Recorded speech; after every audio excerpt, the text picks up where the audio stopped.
electronic meeting of council on Wednesday, July 14th. So again, welcome to all members of council staff and anyone else that may have joined us. And we'll start with the council commitment. Council commitment for the town of Penetanguishene. We are grateful for the many gifts which have been bestowed on Penetanguishene and its citizens, including the gifts of freedom, opportunity, and peace that we enjoy. Something in there. May we be worthy custodians of all that has been entrusted to us. We ask that all in attendance and those who could not be here assist us in promoting good government. May our decisions as members of council be enlightened, and may we all be strengthened in our awareness of our duties and responsibilities. May we be granted the wisdom, knowledge, will, and understanding to preserve the good fortune of the town for the benefit of all and to make good laws and wise decisions. Thank you all for attending. Approval of the agenda is that the agenda of the regular council meeting of July 14, 2021 be approved as presented. Could I have a mover and a seconder? Councillor LaRose, Councillor Mayotte, all in favor? Thank you, that is carried. Now we move on to 5 proclamations, and A, Fierté Simcoe Pride 2021 proclamation. Whereas this marks the 10th annual Fierté Simcoe Pride, and its purpose is to create a safe and inclusive Simcoe County that supports gender and sexual diversity through services, activities, and events. And whereas the Rainbow Pride flag is raised to honor gender and sexual diversity in Simcoe County, the rainbow flag was designed by Gilbert Baker in San Francisco in 1978. The flag is the symbol of the Pride movement and the advancement of human rights and sexual orientation, gender identity and expression, and sex characteristics. The color red signifies life, orange is healing, yellow is sunlight, green represents nature, blue symbolizes serenity, peace, and harmony, and finally, purple represents spirit. And whereas Fierté Simcoe Pride formed on May 13, 2012, and its mission is to create and offer inclusive events, services, and educational opportunities that rise above heterosexism, heteronormality, and homo bi transphobia, promoting safe communities within Simcoe County. And whereas Fierté Simcoe Pride is filled with numerous events and activities that focus on education, awareness, community development, creative expression, and fun for the whole family. Please visit www.fiertesimcoepride.com to learn more about Fierté Simcoe Pride and the activities of FSP 2021. Now, therefore, I, Doug LaRue, Mayor of Penetanguishene, hereby support FSP 2021 by raising the rainbow and trans flags in celebration of diversity to raise awareness and promote equality on July 26, 2021 at 2 p.m. And moving on to 6, the declaration of pecuniary interest, if anyone so has, declare at the appropriate time. Public meeting, we have none. Deputations and presentations, we have 2, and we start off this evening with a presentation, Read the Age-Friendly Penetanguishene by J Consulting Group. And I believe Jody Ball is project lead here. Is Jody with us? Good evening. Yes. Okay, Jody, we pass it on to you. Wonderful. Good evening, everyone. If you can bear with me for a moment, I will share some slides and then officially start. Nope, sorry, one second.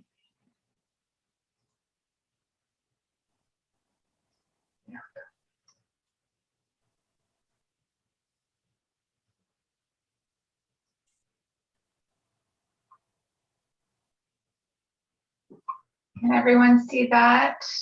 Yes, that's good. Okay, great. I'm just going to move everyone over there. Okay, thank you for your patience. Good evening again, and thank you for having me. My name is Jody Ball. I am the lead consultant on the town's age-friendly needs assessment and action plan.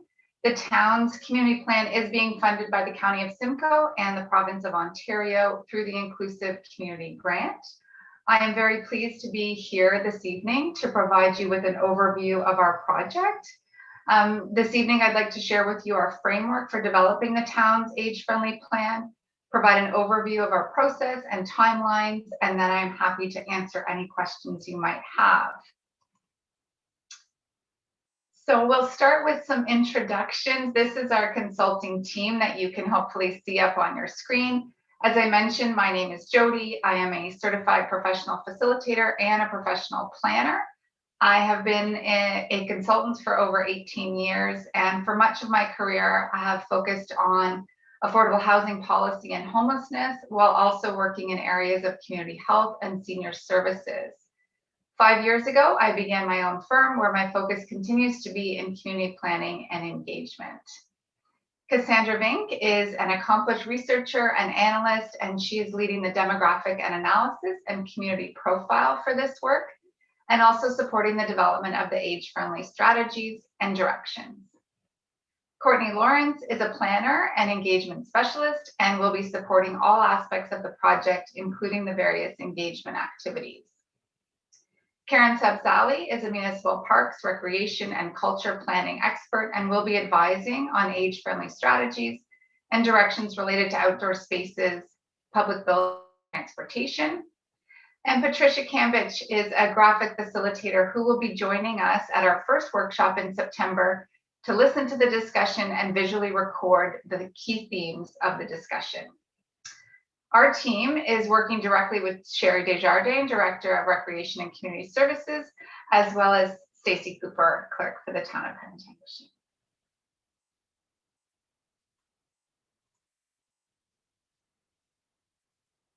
This project is also supported by the members of the Wellbeing Committee.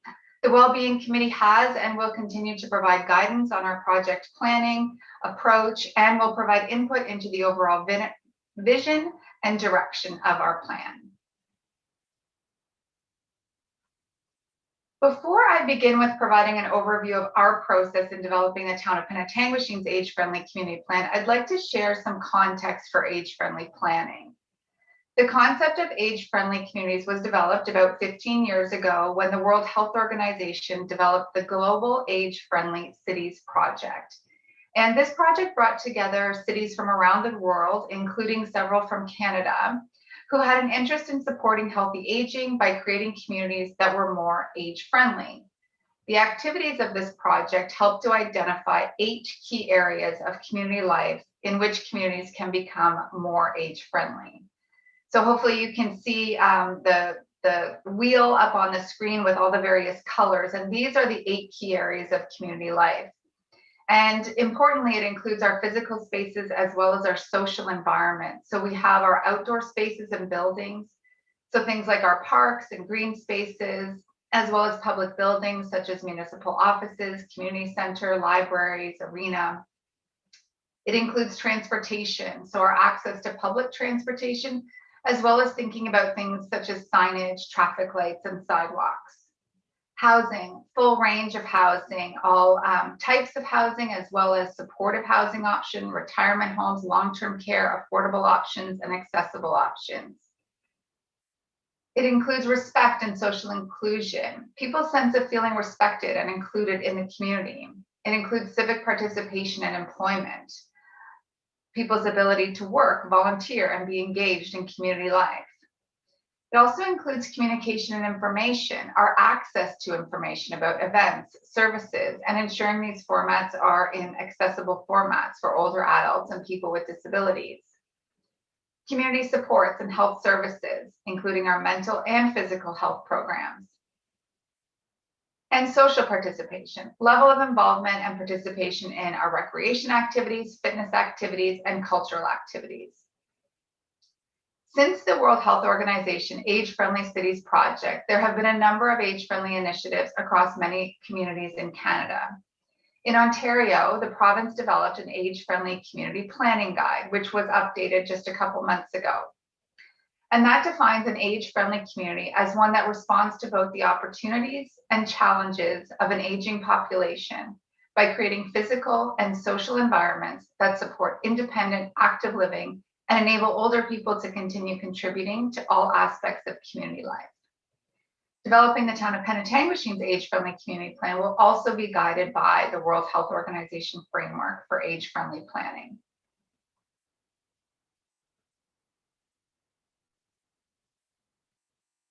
So, our approach: bring people together, listen to perspectives. All stakeholders have important insights. Make sure all consultation activities are respectful and meaningful. Use both creative and critical thinking.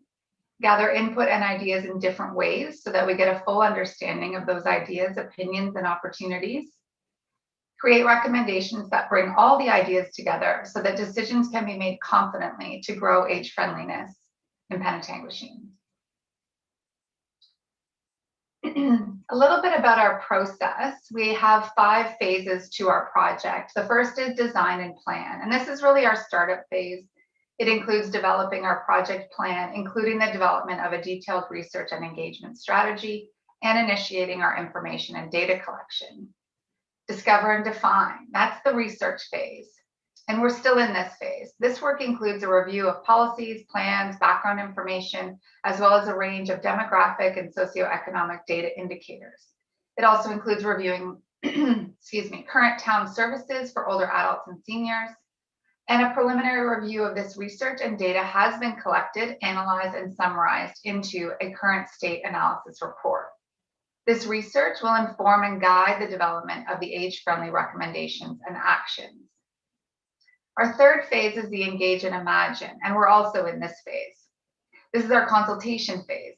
The focus of this phase is on engagement with community residents and stakeholders. Importantly, all the phases of the study do incorporate engagement activities, meetings with our project team, and the Wellbeing Committee. I'll come back to engagement in the next couple of slides, but essentially this phase includes the bulk of our engagement activities, hearing more about the town's strengths and needs with respect to aging in Penetanguishene. The fourth phase is visualize and ideate. This is our planning phase. This is where we take all the information we've gathered, assess what we've learned, what we've heard, and prepare the direction for the age-friendly planning in the town of Penetanguishene. This phase includes putting forward a vision, principles, and a full range of age-friendly action. This phase also includes community engagement opportunities to gather further input on the direction of the plan and to validate the overall vision. This phase will include the preparation of a draft and a final age-friendly community plan and presentation to council. Plan forward.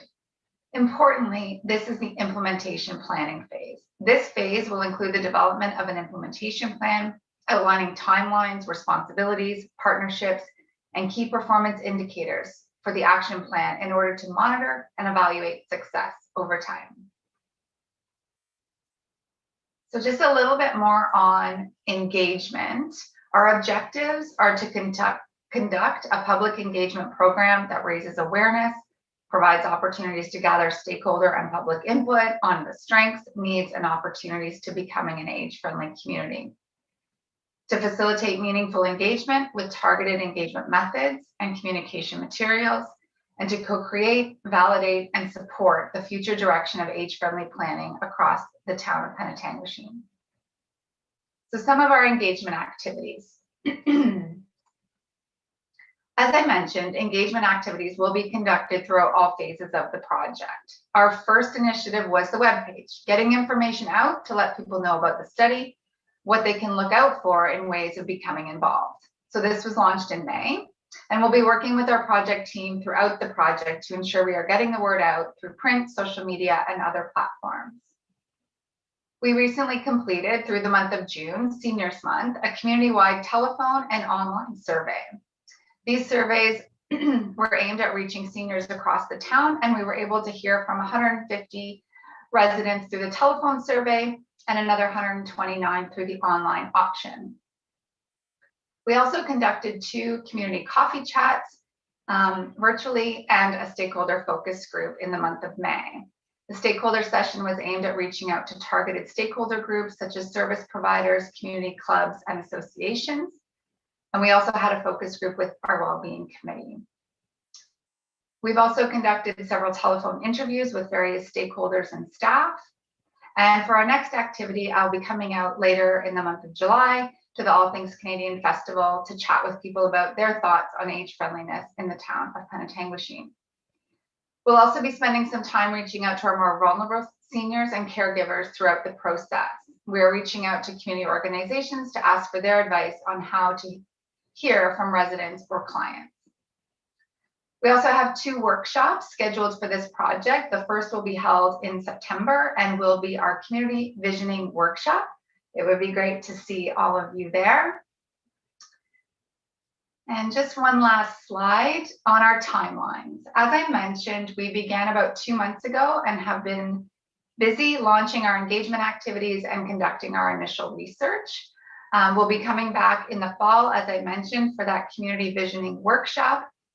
From there, we'll prepare our draft plan, and then we'll finalize the plan, including the implementation plan, early in the new year.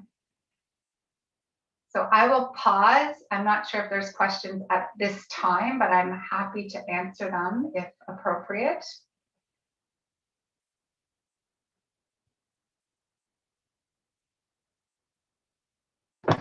You're muted, Your Worship. Yeah, back to our screen, please. Oh, stop sharing. Yes, please. There we go. Sorry. Oh, okay. And I see, welcome, Councillor Cummings. I see you made it on board. Thank you. And with that matter, does any member of council have any questions through to Jody?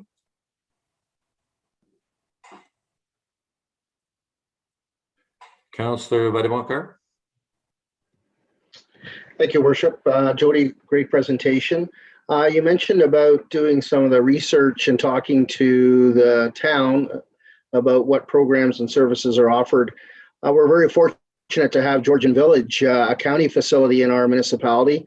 And have you had an opportunity to speak with the folks from the county about the various services that they offer in our community? I have had the opportunity, thank you for the question, Councillor.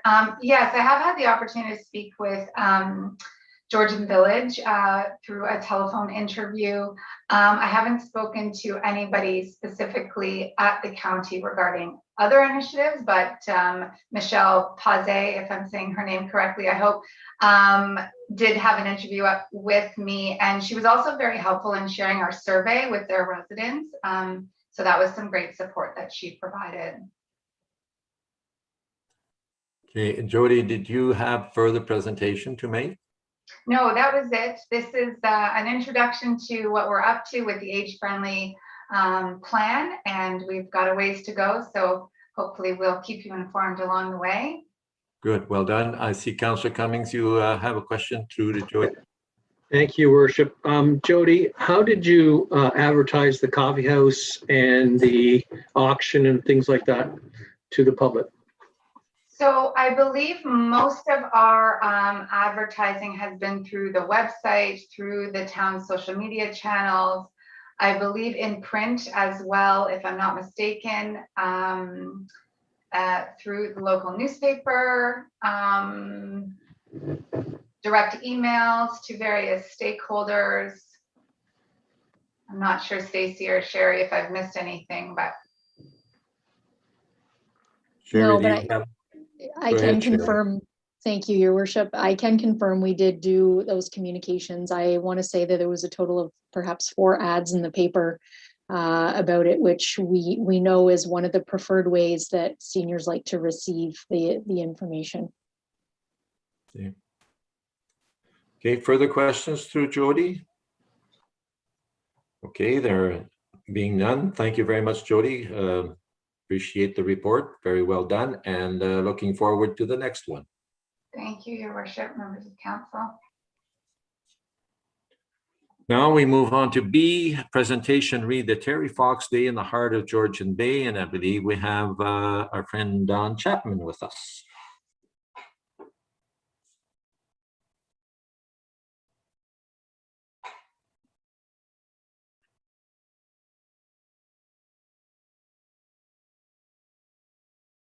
Don, are you live?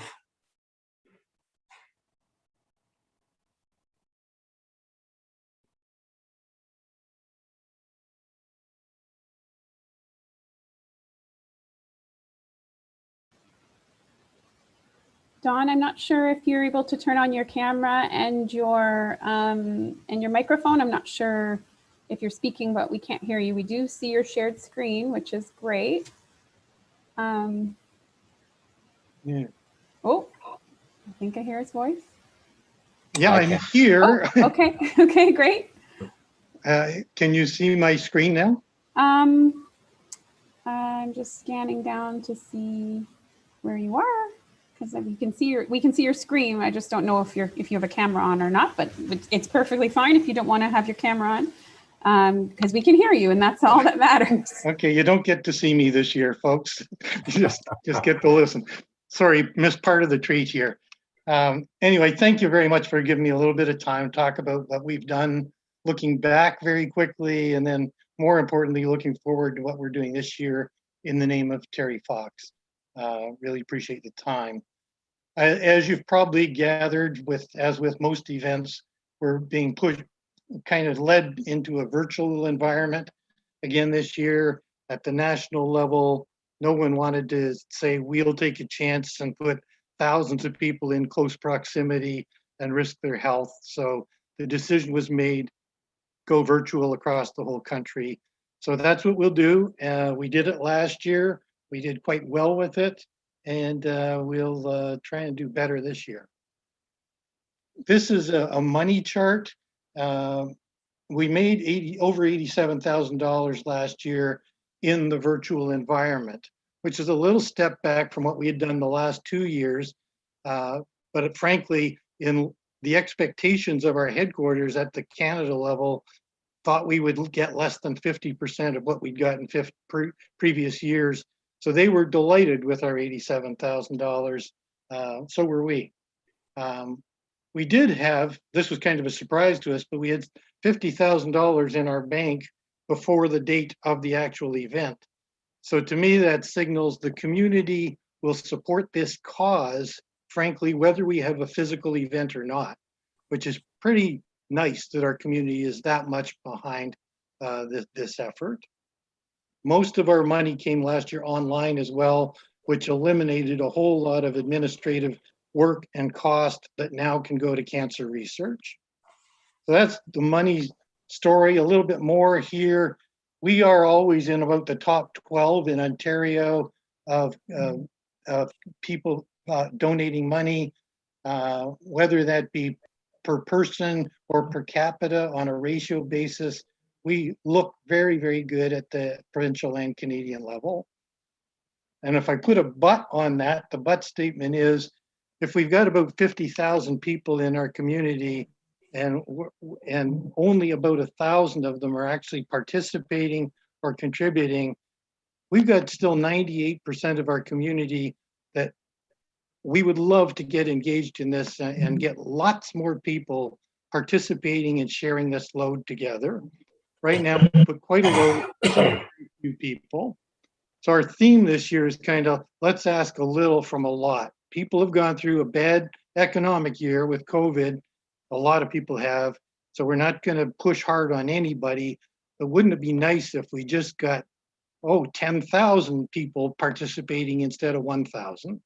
So we're really trying to encourage participation more than actual dollar donation this year.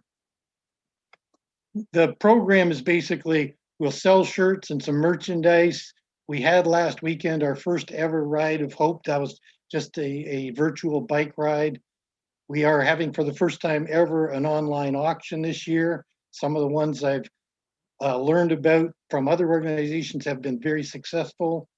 The last auction we ran made $12,000 on the one day, and we can't afford not to make that money for cancer research. So we're going to do it. We're going to do a thing called TRY. I'll come back to that in a minute. And we close kind of on the 19th, September the 19th. We'll close with our virtual run where we're kind of asking everybody, put on your Terry shirt, go on outside your front door, run, walk, ride, whatever you want to do in Terry's honor somewhere on that day. And hopefully you can high five your neighbors. It'll be safe to do that. And we'll make some money off doing it and have fun doing it as well. We do have a television broadcast for that morning of the 19th for a half an hour. There'll be a 15-minute national broadcast from our headquarters office and 15 minutes of local content to really rev people up and get them participating. I'll go back to the word try here in a second. Some smart marketing person got involved this year and they happened to notice that the word try was embedded in the word Terry. Funny, none of us have ever really noticed that before. But everybody is now jumping on this from a communications viewpoint this year. You're going to hear, do your best try for Terry. Terry said, anything is possible if you try. What's your personal try going to be? I know what I'm going to do, but each of us can have a try to do more than we've ever done to help solve the cancer issue. So it's really a personal challenge of what will you try to do? And every time you think of try, think of Terry, because nobody tried harder than him. I've been running the circuit, obviously, and talking to every group I can, all the other councils, the BIAs, the Rotary clubs. I've been around them all and just trying to ask them to create their own little fundraising event, fun and fundraising event, and do something on or before September 19th. And we're getting ideas like bake sales, community walks, a corn roast. Some group is talking about the world's longest car wash, that they would do that. I'm not telling anybody what to do. We're just trying to incent people, pick your event, create your event, create the way you can raise some money for Terry Fox. We can't get 1,000 of us together this year, but we certainly can get lots of groups of 10 and 20 and raise some money that way by sharing this load and the fun of it together. I always do the what's special about Terry Fox. We all got lots of places we can invest our money, but to me, I put my money always in this one. It always hits home to me. We're different than every other one of these charitable activities. We don't have a minimum donation. We have no cost to join. We have no expenses. We have a bank account of $0 and we have a budget of $0. Every cent we make is donated. Nobody else makes money off us but the foundation. We don't co-brand stuff so that you make money by saying, I'm a Terry supporter. And we're very highly ranked from a fiduciary control point of view by Charity Intelligence Canada, with only 7% of our intake going to administration at the national level. And you'd see, if you looked at others, numbers up in the 20 and 30% range. So I'm proud to be part of this organization. I'll tell you, I was part of several others, and this is the one that always drags me back. And they don't have to drag me, by the way, I run. What are we doing this all about? Obviously, it's about we don't want any more people to suffer or die because of cancer. I put on there the 1 in 2 will be diagnosed with it in their lifetime. 1 in 4 of us will die of it in our lifetime, unless we do some more research and develop new cures, new treatments, new diagnoses. These numbers will come true. And I'll tell you, like, I had 4 kids. I don't want one of my kids. I lost one already. I won't lose another one to cancer. If I can do something to help it, and the only thing I can do is help the researchers do their work. I can't do surgery. I can't be the doctor. I can help raise money. And there is local return on investment. I will tell you that the people in the Cancer Support Center located in scenic Penetanguishene, all of the members there would say that what we've done on the Terry Fox side to help fund research has made a huge difference in their lives. So there is a direct benefit to investing in this to our community. How you can help communicate, if you would, anything you've got going on social media, talk it up. We'll give you material. There's shirts this year. They have a Métis theme on them this year because Terry's maternal grandmother was a Métis. So I've met with our Métis council here and talked to them. But we have Métis design on it and Métis language on the shirts this year that hopefully we can pull them into our community, a little more participation this year. I've asked the other councils that I've been to already to do things like have a Terry Fox Day in council. I would say they're doing it. Midland is doing a flag raising and all of the others are buying and wearing shirts for a day in council. Help us with your event calendar and newsletters, your digital signage. Ideally, form a team, a fundraising team of your own or fundraising teams of your own. That's just grab it, make it your own, and have your little Terry Fox fundraising event. I'll support you however I can with signage, speakers, our life-size Terry if you want him, shirts, all of that kind of stuff. We'd be glad to help, but we can't run 50 events. We can help facilitate 50 events. I gave you the URL to make a donation to our area if you want or if you can. And then please try and join us on Rogers TV at 9:30 on September 19th, and then go out and do your little jog for Terry. That would be much, much, much appreciated. And I will be quiet now and delighted to take feedback, suggestions, criticism, not so much the criticism. Whatever else you have to offer me, I would be delighted. Thank you. Thank you, Don. If you would return our screen, thank you so much. Again, Don, thank you for a great presentation.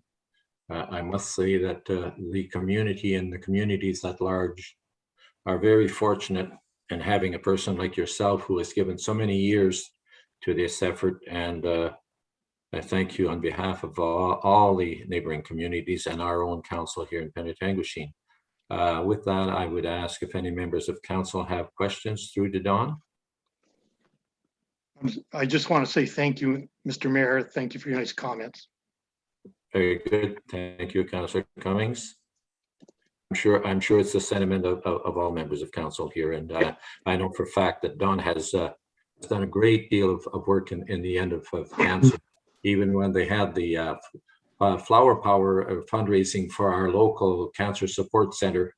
And they needed a lot of volunteers. Who was there? Don Chapman. So thank you again, Don, and we hope that we will be out there to support you. Thank you very much. Was there another question there, Councillor Cummings? Oh, Cummings, Council, yeah. Go ahead, Thank Brian. you, Your Worship. I was just going to commend Don for all the work that he's done and his group. I was part of the Marathon of Hope when it was initially started, when I was in Oakville and met Terry along his route, and was also a member of the Cancer Society who started looking at how we could make funds and raise funds for the Terry Fox Run and Foundation. And I commend you because that's a lot of work to do. Thank you. Somebody mentioned the word team. I should say I've got a team of 20 people and that work with me on this, and we work all through the year on it. And so it's not the Don Chapman show, it's a team show. But thank you for your comments. Appreciate it. Okay, thank you, Don, for your Thank you presentation. very much. Thank you. Okay, moving on then to adoption of minutes not already confirmed. Minutes that the following minutes of council meetings be confirmed and adopted as circulated. Council of June 9, 2021 and special council June 9, 2021. A mover and a seconder, please. Councillor Cummings, seconded by Councillor Buddebonker. All in favor? And that is carried. Thank you.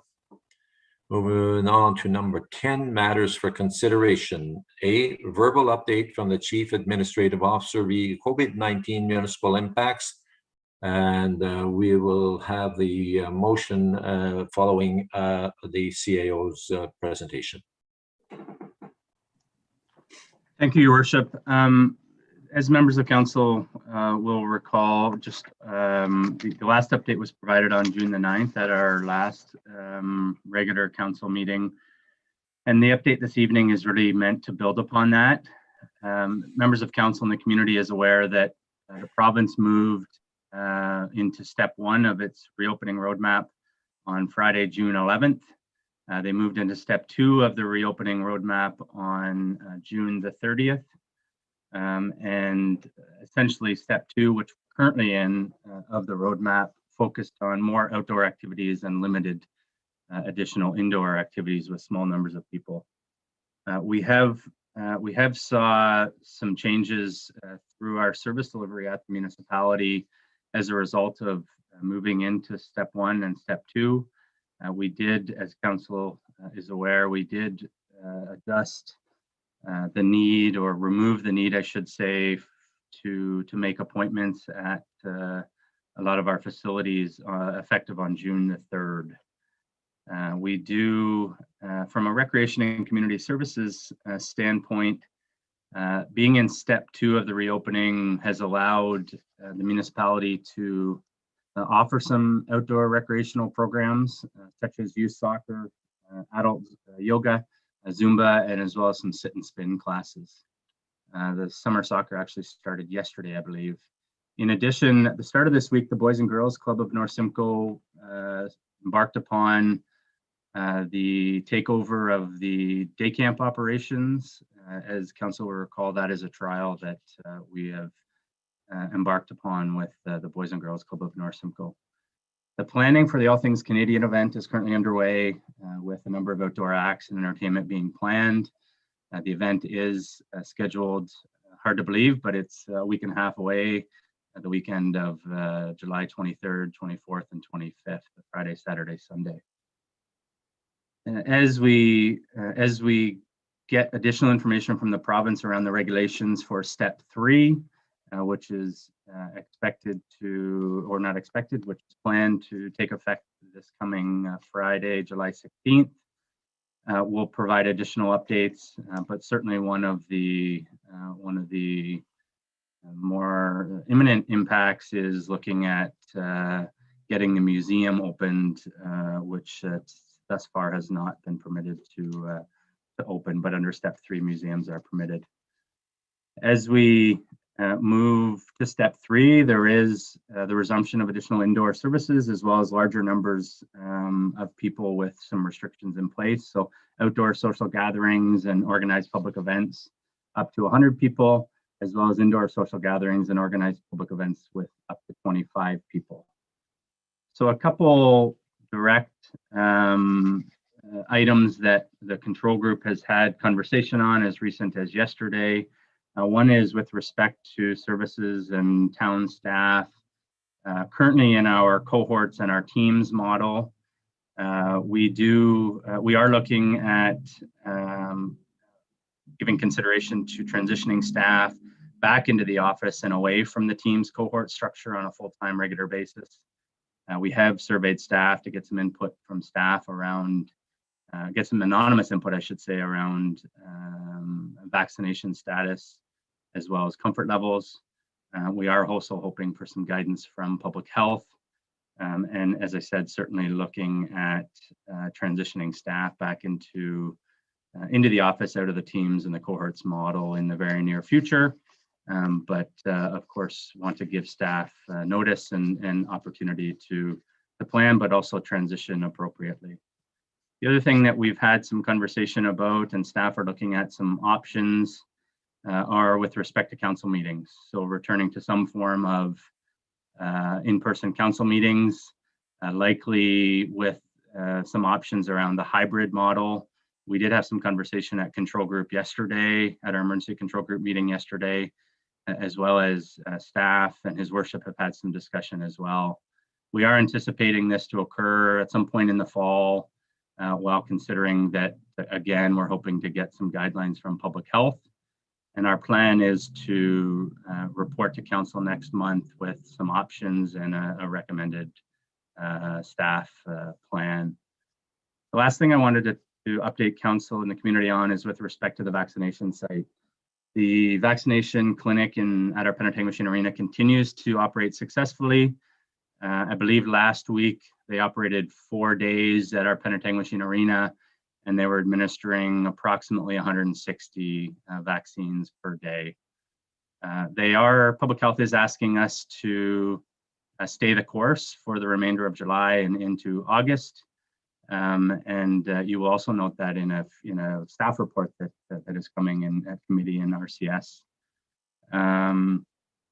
We will continue to update council on the clinic next month. And just the last thing I guess I would mention is that Public Health is continuing to look for assistance at their vaccination clinics as they attempt to get as many people vaccinated with their hopefully second dose, but perhaps in some cases first doses. They have had a number of walk-in clinics, and this week, for example, today there was one in Midland, and Friday there's a pop-up clinic in Tiny, I believe. So, Your Worship, those were the hopefully brief updates I wanted to provide council, and I'd be happy to entertain any questions or comments if there are any. And I will then ask if there are any members of council who have questions to the CAO in regards to his report. Okay, I think that that was well done, and I think we are very concise, Mr. CAO, and that gives us, I think, a good idea of where the MECG committee is at and what is transpiring. So thank you for that. And I will therefore ask for a mover and a seconder that the recommended action that the verbal update from the Chief Administrative Officer be received for information. Mover, Deputy Mayor, and Councillor Saint-Amand, all in favor? Carried, thank you.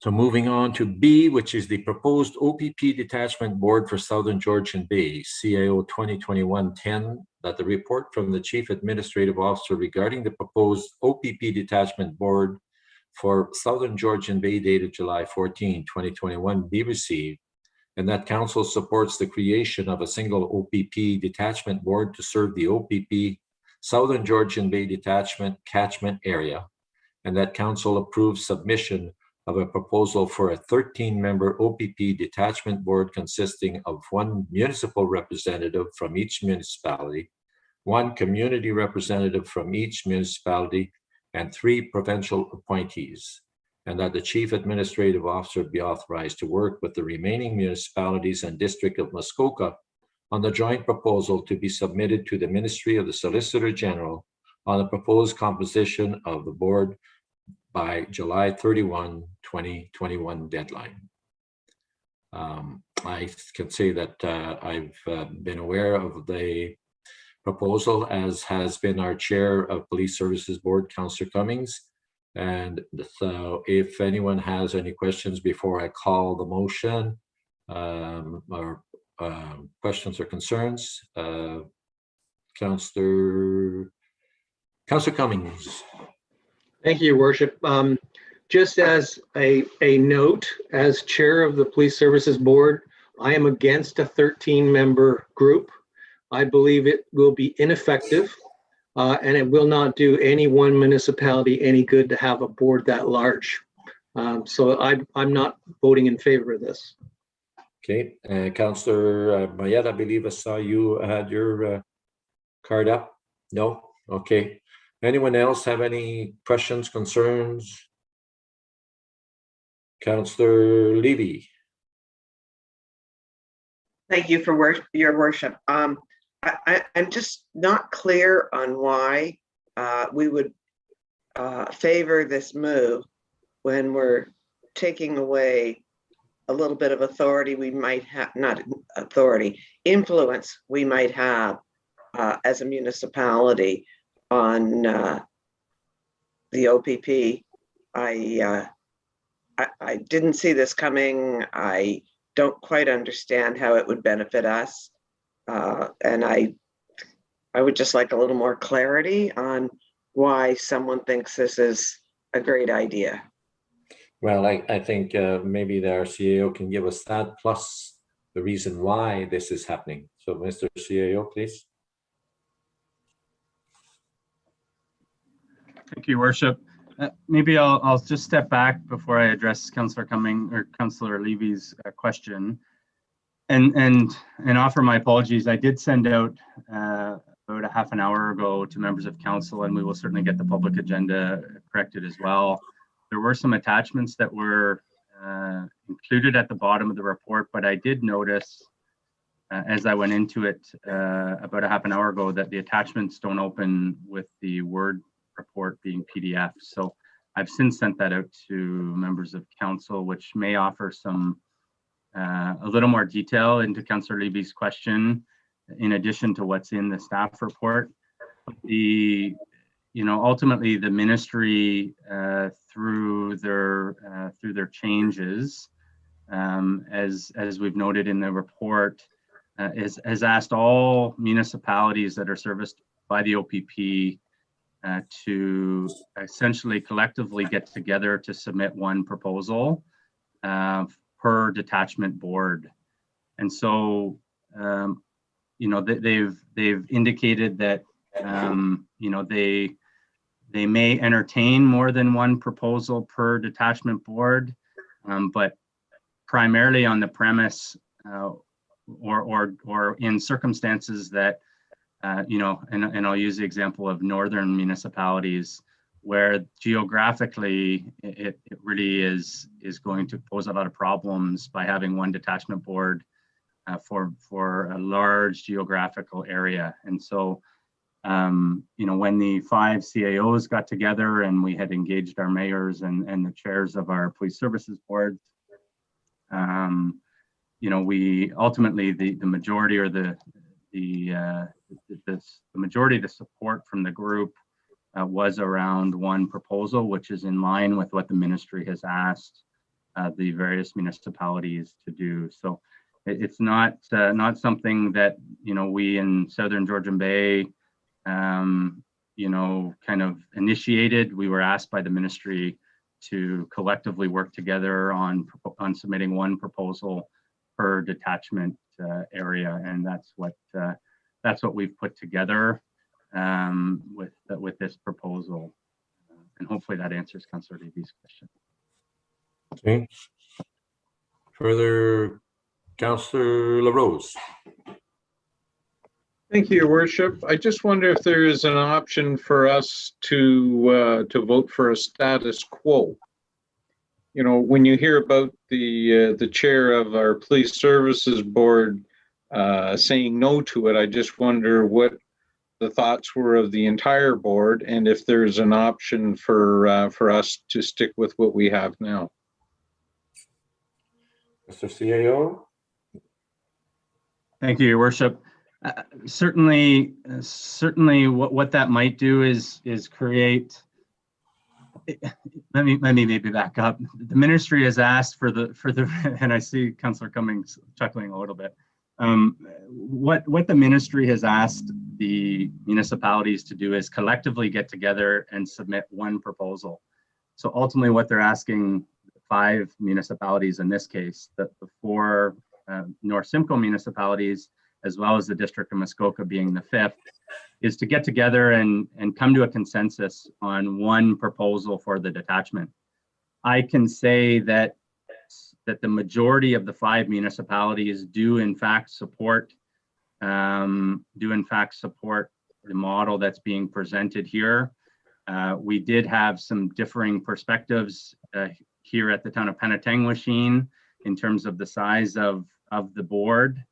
But I guess to bluntly answer Councillor LaRose's question,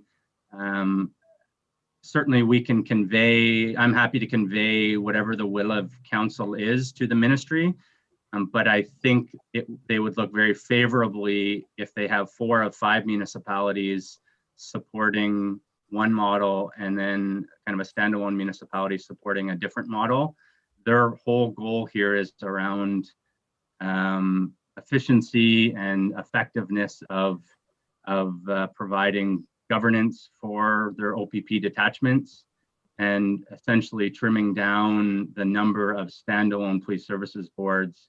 So in this case, instead of having 5, for example, they would have one police service board for the detachment, which I think from the ministry's perspective creates a whole host of efficiencies and effective measures on a few different levels. So that's a convoluted answer. I recognize that, but hopefully it gives some perspective in terms of where the ministry is at and what might and might not be looked on favorably by them. Okay, Councillor Saint-Amand. Thank you, Your Worship. Just a question through to Councillor Cummings. Are you concerned? Is it just the size of the board that you're not happy with, or is it the whole change of the one representation for the 5 municipalities? I'm not really worried about, through you, Mr. Chair. I'm not really worried about the actual proposal per se. It is a large group, but we do have urban and suburban. There are different activities. There are different priorities that need to be met. And I don't believe that 13 people on a board, including 3 provincial appointees, which we may never see, are going to be effective in dealing with those particular items in each municipality. We have Midland is bigger than we are. They have different problems than we do. Tiny has different problems. Georgian Bay has different problems. So that's what I see as being ineffective as far as that's concerned. I don't mind 1 detachment board or 2 detachment board is what we recommended, but or even 1 board with 9 members on it. But I just don't believe that it will be effective. Now, saying that, this proposal may not be accepted by the ministry either. And I think the CAO will vouch for that there have been boards that have been this high and they're saying, no, you can't do that. So we don't know where it's going to land up as far as even acceptance of the proposal. Okay, did I see anyone else that had any questions or concerns? There being none. Oh, Deputy Mayor. Thank you, Your Worship. Yes, I agree. It is a very large area and there's a lot of diversity within the area. But I have long felt when I was involved with police services that an amalgamation of the 4 municipalities being 2 rural and 2 urban was a good thing. I was just a little surprised to see Muskoka thrown into the mix, not realizing that the Georgian Bay detachment goes up that far. So it is a big ask, but I think that's what the government wants us to entertain. So I will be supporting the proposal. Okay. Further questions or comments? I see Mr. CAO, you have your hand up there. Thank you, Your Worship. I would just ask council that if just to help in the process, if council happens to not support this, I would just like some additional direction, maybe is the best way to put it, so that, when Penetanguishene voices its opposition to the model that has been potentially endorsed by the majority of the other municipalities, that we can provide some sort of explanation or verbiage to the province on what the town council would like to see, as opposed to just if it is not supported, I would just like a little bit of further direction if possible. And I don't want to presuppose how this is going to go, but just subsequent to the vote, Mr. Mayor, if that's possible. Okay, thank you. So what I will do is I will ask for a mover and a seconder on this, and we'll call for the vote and see where it goes. So could I get a mover and a seconder? Councillor Levy and Deputy Mayor Dubo. And I call the vote. All in favor?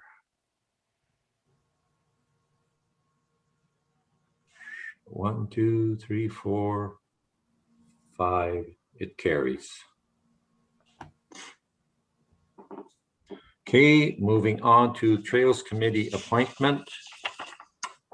That council approves Mayor LaRue's appointment of Karen Chaplin to the Trails Committee for the remainder of the council term. Mover and a seconder, please. Councillor Leclerc and Councillor Vadeboncoeur, all in favor? Thank you. Moving on to presentation and consideration of report Committee of the Whole. A, Committee of the Whole report, June 9, 2021. That the recommendations contained within the Committee of the Whole report related to the Recreation and Community Service section be approved. Councillor Cummings and Deputy Mayor, all in favor? That is carried. That the recommendations contained within the Committee of the Whole report related to the Planning and Development Services section be approved. Councillor Levy and Councillor Vadeboncoeur, questions or concerns? None. Then all in favor? Carried. That the recommendations contained within the Committee of the Whole report related to the Transportation Environmental Service sections be approved. Councillor Clou and Councillor LaRose, questions, concerns? There being none, all in favor? Thank you. That the recommendations contained within Committee of the Whole report related to the Finance and Corporate Services section be approved. Councillor Saint-Amand and Councillor Mayette, all in favor? Oh, we have a request to speak. Councillor LaRose. Thank you, Your Worship. I'm having some computer issues, but I believe this is the spot where we had discussed our OPP billing model last couple of weeks ago. And I was just wondering if staff had any new information about that. I can't say that I'm aware that they have any further new information. I might ask either the CAO or the Treasurer, Carrie. I see Councillor CAO, do you have a comment? Thank you, Your Worship. Essentially, with respect to this particular item, we don't have any new information to provide other than what was, of course, in the report last month. And we do know that the ministry is very anxious to get council's decision as they're currently working through the billing estimates for the following fiscal year. But no real material additional information as it relates to contract and the billing model and the premise of this report. I wonder, Your Worship, if I could ask for that to be pulled. I would still like council to consider not passing this. I know it was close last time, but I wonder if it still isn't prudent on our part not to change our billing model until our problem with the Solicitor General's office is solved. Well, we could be looking at a time away if you'll see further reports to that. And I, to tell you the truth, Councillor Rose, I can't see why we wouldn't be supporting the change, because if we stay with the current model and nothing happens, it's going to cost us more. So I'll leave it at that. Well, I don't believe it's going to cost us more. It's going to cost us the same. But if we do change, we know then, in my mind, from what I've been able to get from staff, is that we are going to receive a bill for approximately $500,000 each year going on to the residential tax base. And that's just not unacceptable. So I don't understand why we would want to change to something when we already have what we consider to be the deal in place. Well, again, if the ministry doesn't budge on this, it's not going to matter one way or the other. We're going to get billed one way or the other, no matter what the modeling is. And from what I understand is that if we stay with the current model, it could cost more than the other models. So maybe we could ask Carrie if she can enlighten us on any of this. Good evening, and your worship, through you to Councillor LaRose. Just to add to Jeff's comments, we don't have any material change in information to provide. We do know that they are working on the 2022 billing, OPP billing estimates that we typically receive in early September. What we did receive from the financial representative at the OPP was an example of what our previous estimated OPP billings would have come in at if we were at the standard OPP billing model already. So it really was just an exercise, but they did put through some actual figures in prior years. And the $400,000 that we estimate in terms of lost CNCC recovery was offset under their examples that they provided us in a presentation. It was offset to, I can't think of the number off the top of my head, but I think it was about $250,000. So in essence, the reason staff recommended that we move to the standard OPP billing model is because under the standard model, the way they recalculate with the CNCC calls for service in the provincial formula, the $400,000 increase, let's call it, due to CNCC would be reduced by the impact of moving to the standard billing model down to, let's say, half. And that's our estimate internally. Until we get our 2022 billing estimate, we can really only go by the examples that they gave us when they recalculated our numbers, assuming we were being billed under the standard billing model in previous years.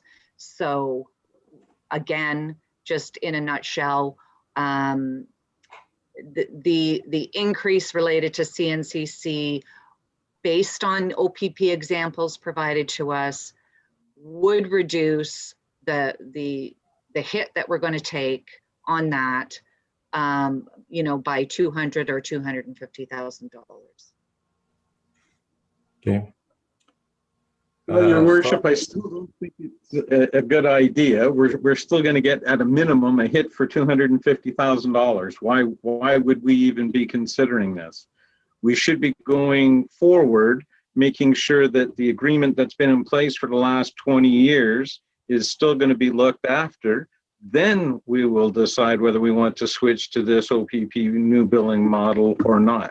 So to not go on and on about it, I'd rather just pull it and to see if we could vote on it, please. Well, fine, and again, I have to reiterate, Councillor LaRose, that we're looking at two different matters here. A billing model and whether or not they're going to come good with their promise of before. So it's just a billing model as compared to pay or not pay. So I agree with you. Then if Councillor Levy, I see that you have your card up for request to speak. Go ahead. Thank you very much. Am I unmuted? Yes, you're fine. Yeah. Thank you very much. If Councillor LaRose is moving that we vote on this, I would like to second that. I just don't understand why we're going to accept this without a fight. Okay, well, it's not that part that, okay. So Councillor LaRose, you want to move that we do not accept billing model that's being proposed, and you have Councillor Levy seconding. I see that our clerk has our hand up to speak. Thank you, Your Worship. So procedurally, what we would normally do, we pull this item, the motion that was on the floor was from Committee of the Whole. Now, if what Councillor Rose is suggesting is moving a new motion, is it just simply what you said, that we continue status quo? I just want a formal new motion just to ensure that it's in the minutes. That we not accept the new billing model at this time, and we stay status quo. So that we do not accept the new billing model at this time and remain status quo. Just so I just want to make sure council is aware of what they're voting on. Okay, so before I move on, I see that Councillor Vallée-Boncoeur has a request to speak, and also Madame Deputy Mayor. So George, go ahead. Thank you, Worship. The clerk said that this matter was raised at Committee of the Whole, but we're discussing the Finance and Corporate Services section. So I'm just confused whether this is something we should be discussing now or be discussing when we deal with the Committee of the Whole item, which is the next item on the agenda. So I can speak to that. So this item actually is included in the included in the Committee of the Whole report for June 9th, 2021. It is under the Finance and Corporate Services section portion of that report. So this is, I know for this group, we don't normally, pull out anything that we've discussed the month before, but this is the reason why we do this. So council has an opportunity to revisit an item before, solidifying the decision and staff moving forward with the direction. So Councillor Rose pulling this and suggesting a different direction, this is exactly sort of the time to do that. But it also does mean that this decision is the final decision of council moving forward procedurally. That being said, this new motion passes, and if it fails, the previous motion is something that should be revisited and reread and re-voted on, just so that there is direction to staff. Okay. I hope that makes it clear. Yeah, I think thank you, Madam Clerk, and I think we've had enough discussion on the matter. So would you read the motion again that Councillor Rose is putting forward? I certainly can. So Councillor Rose is putting forward that we do not accept the new billing model at this time and that we remain status quo. I have Councillor Rose as moving that motion, and I have Councillor Levy as seconding that motion. Is that accurate? Yes, okay. And so with that, I will call the vote. All in favor of Councillor Rose's motion?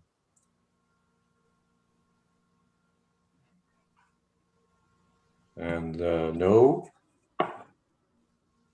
1, 2, 3, 4, 5. 1, 2, 3, 4, 5. So it is defeated. So Your Worship, that being said, I'd like to suggest that the original motion be brought forward because this has happened, just to ensure that staff have accurate direction. I do have it here if you need me to read it. I don't imagine any of you have it right in front of you. No. Is that something you'd like me to read? Yes, please. Okay, so the original motion is that FIN 2021-16, being the 2022 OPP contract and billing model report, be received for information, and that the change to the standard OPP billing model is approved, and finally that staff be directed to advise the OPP in writing of council's decision. Okay, and now do we get a new mover and a new seconder on this? Yes, okay, mover and a seconder. Councillor Sainama and Deputy Mayor. And call the vote. All in favor? And 1, 2, 3, 4. Who's missing? 1, 2, 3, 4, 5. It carries. 5. Okay, so with that, we can move on and go to the presentations and considerations of report to special committees. And Special Committee of the Whole, June 23rd, 21, that the recommendations contained within the Special Committee of the Whole report related to the Planning and Development Services section be approved. Mover and a seconder.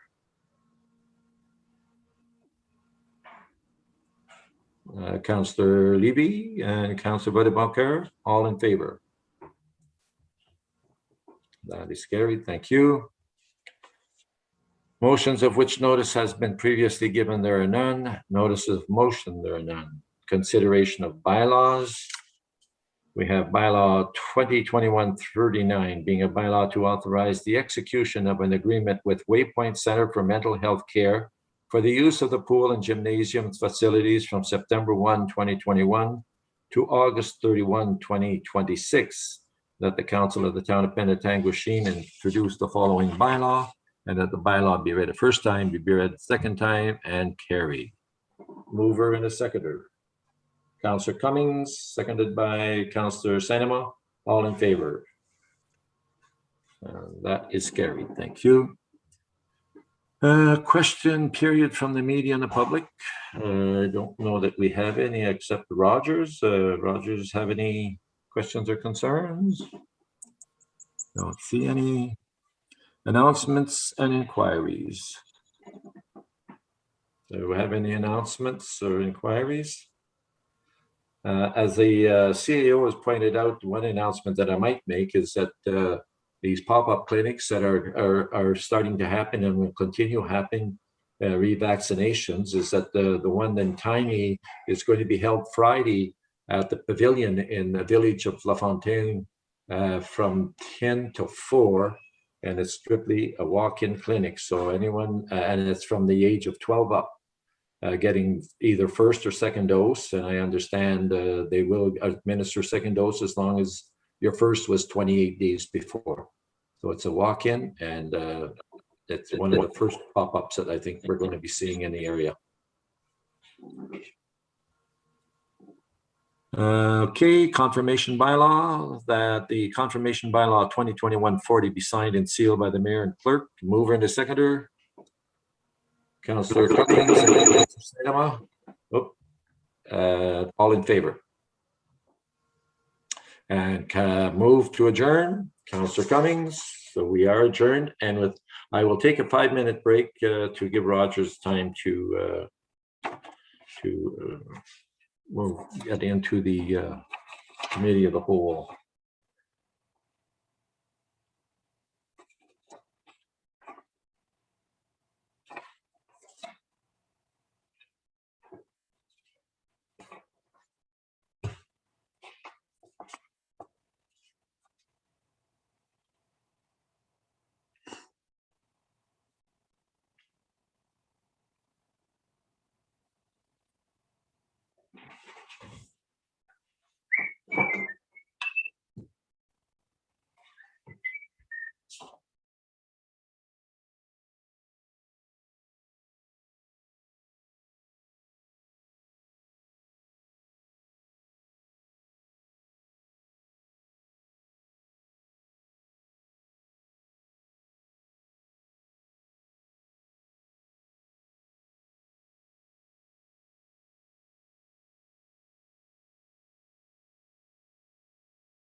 Okay, Sarah, if you would bring us back to our, thank you.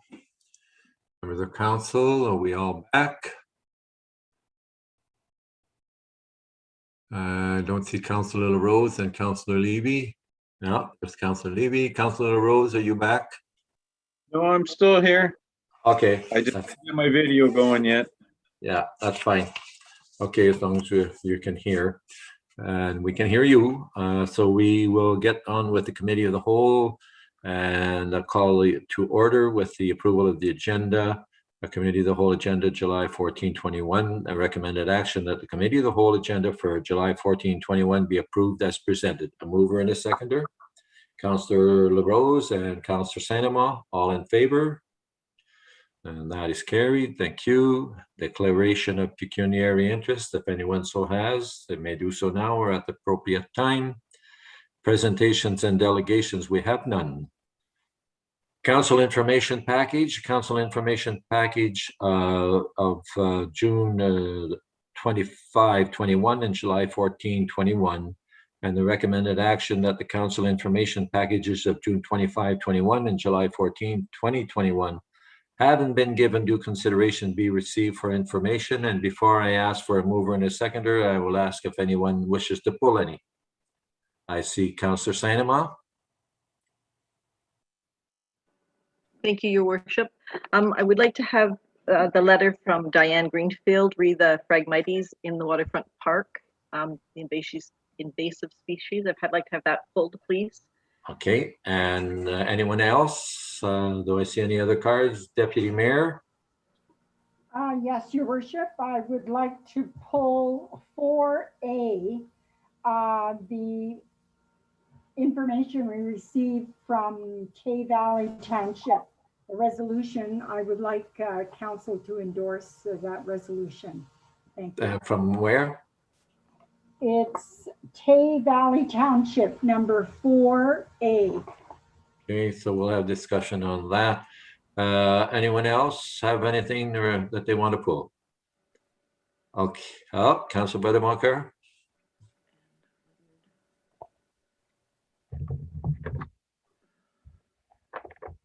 Thank you, Worship.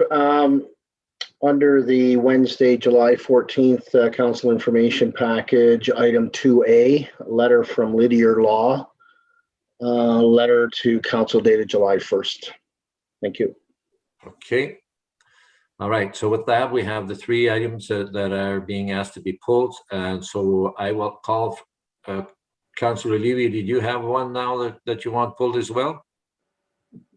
Sorry, Your Worship, just sorry to interrupt. I'm trying to keep track, and we're just having some technical glitches as well, but it's really, really helpful if I can get exactly what's being pulled, meaning like the item number, what's the council information package it's coming from, what's the item number and the title, just so we can keep track, because they are rather large documents, just for us to ensure Okay. we're So tracking this. Okay.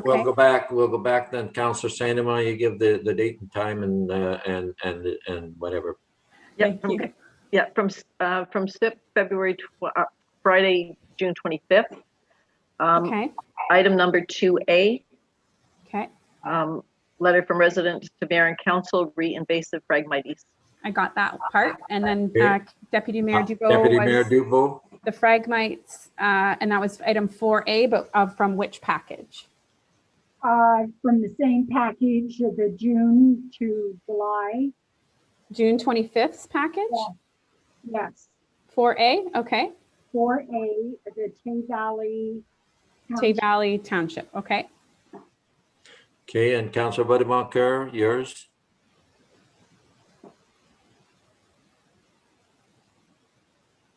Thank you. It was from the July 14th Council Information Package, 2A, Lydia Law letter to council.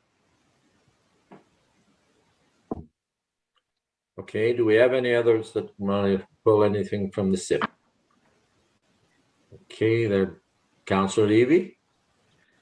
Yes, mine was July 14th. I'm going to ask Andrea Betty for some help on this because I'm not seeing it at the moment. It was a letter from the folks about the easement on Fuller. I thought it was 2A, but apparently it's not. Sorry, I'm having trouble with my small screen here. If I may, Your Worship, it's item 2B. 2B? 2B. Thank you. Okay. All right, so now that we have all those in place, I would like a mover and a seconder to approve the balance of the SIP. So mover, Councillor Clue and Councillor LaRose, all in favor. Okay, so with that, now we will move to Councillor Saint-Amand.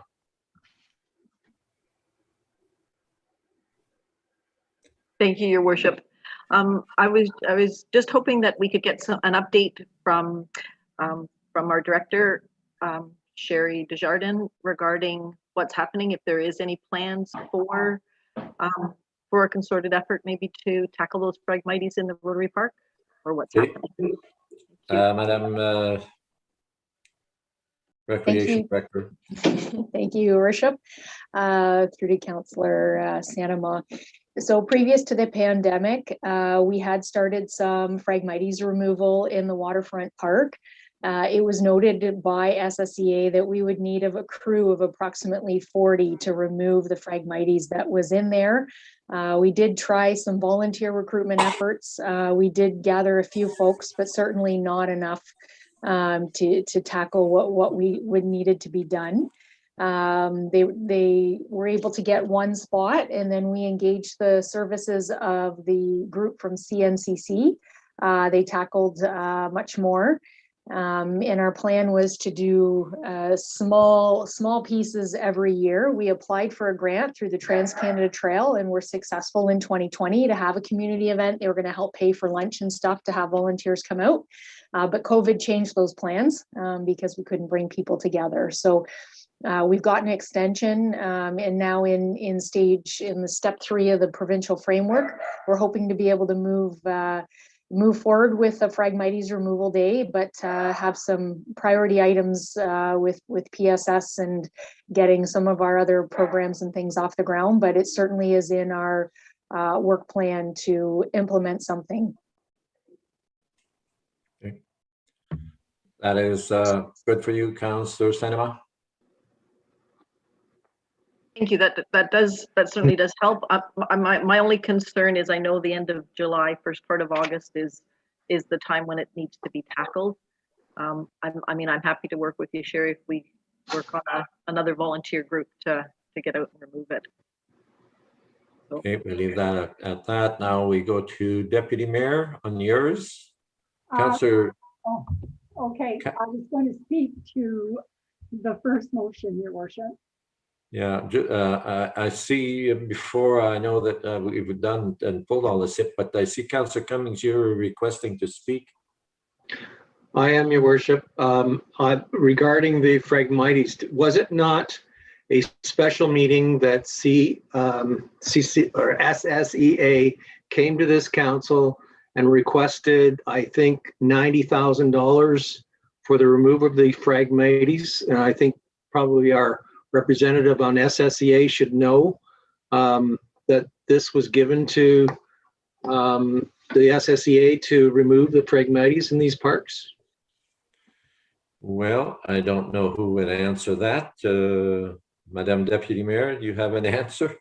I do not have an answer. I am the representative. I know that for all the work that they do for us, and Phragmites might have been, I think they were willing to help us organize the volunteer group and educate the volunteer group onto exactly what needed to happen. So thank you, Councillor Saint-Amand, for pulling that item. I'm very interested in that issue as well. So I will check with SSEA, but I don't believe we paid them, Councillor Cummings, $90,000 just to deal with Phragmites. Okay, Madam Director of Recreation, are you aware that we paid them $90,000 to deal with Phragmites? No, I don't believe so. I can confirm what the Deputy Mayor has stated, in that They're a resource as in experts in invasive species matters and provide guidance. They certainly attended on the removal day to provide the education to the volunteers of the work that had to be done. And then they also monitor and provide reports that we add to the CIP on invasive species activity in the municipality for us. And they've reported on Phragmites in the past. Okay, thank you. I see our Director of Public Works, Brian Murray, has his hand up. Brian? Thank you, Your Worship. If I recall correctly, I do recall that SSCA attending a council meeting. It may have been before the pandemic began, and I believe the $90,000 was the development of a Phragmites management plan for all of North Simcoe, if I recall correctly.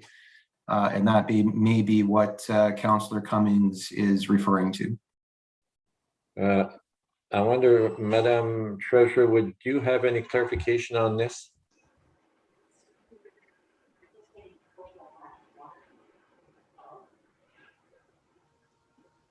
No, I can't clarify that. Actually, I was just Googling previous budget requests from SSCA to see, similar to Brian though, I do recall something as an add-on to their budget request, possibly in previous years that if my memory is correct, we did not approve it, but again, that's just off the top of my head. I couldn't find anything as I quickly searched previous budget requests, but I can certainly look into that. Okay, Deputy Mayor. Thank you, Your Worship. Yes, and as the representative on SSCA, I will certainly look into that and get back to all members of council. And I am sure that if we organize another volunteer event, they will be here to help us through that. So we'll work on that, and I'll make sure that all members of council have the information. Okay. So does that also deal with your concern, Madam Deputy Mayor? My concern was from the Tay Valley Township, and it is in reference to a one number for suicide prevention. Suicide is very front and center, unfortunately, and this is a suggestion, instead of having to dial a full phone number, that they institute 3 numbers, such as they have for 911. And I would certainly ask council to support that initiative. Okay. And how do you propose to put that forward to support that initiative? Well, I can read the resolution. If you would like to see the resolution, it is part of the package. Well, if you perhaps read the resolution, we could call a vote on it. Okay, very good. It says, whereas the federal government has passed a motion to adopt 988, a national 3-digit suicide and crisis hotline. And whereas the ongoing COVID-19 pandemic has increased the demand for suicide prevention services by 200%. And whereas existing suicide prevention hotlines require the user to remember a 10-digit number and go through directories or to be placed on hold. Now, therefore, be it resolved that the town of Penetanguishene endorses the 988 Crisis Line Initiative to ensure critical barriers are removed to those in crisis and seeking help. And that a letter demonstrating our support be sent to the Honorable Patty Adju, Federal Minister of Health, and perhaps the municipalities in Simcoe County and our MPs in the County of Simcoe. Very good. So members of council, are we all in favor of this? Okay, that is carried. So Madam Clerk, I would leave that with you to address. Thank you. Now we move on to, well, I see Councillor Levy, you have a request to speak. Before I go to Councillor Buddenbacher, what is your request to speak? I just wanted to point out, I don't think you had a seconder on that last motion. Madam Clerk, do we need- That's accurate. That's Okay. accurate, Councillor Levy. Okay. Yes, I was actually Okay. just about to interrupt. Okay, very good, Councillor Levy. So with that, Councillor Levy, you seconding?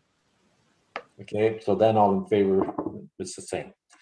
Now we will move on to Councillor Buddenbacher. You're pulled from the SIP. Thank you, Your Worship. Just there's a letter there. I just would like to be referred to staff for review and report back to committee. Thank you. Okay. Madam Clerk, you will see to that as well, I take it?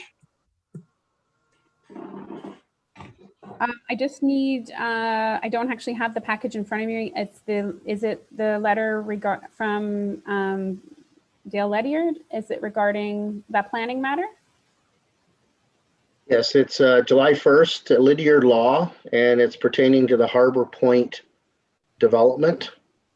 And it's a letter addressed to members of council. Okay, so then the options procedurally would be if you wanted to move a motion directing staff to report on it, or we add it in the planning and development section as a future report, or we also have our director who might be able to give us some insight on response to that. She may already have a plan in place to provide a response. So Your Worship, I'll let you handle Okay, that. so then I think maybe perhaps I would go to our Director of Planning and Betty and give us a report prior to making any other decision.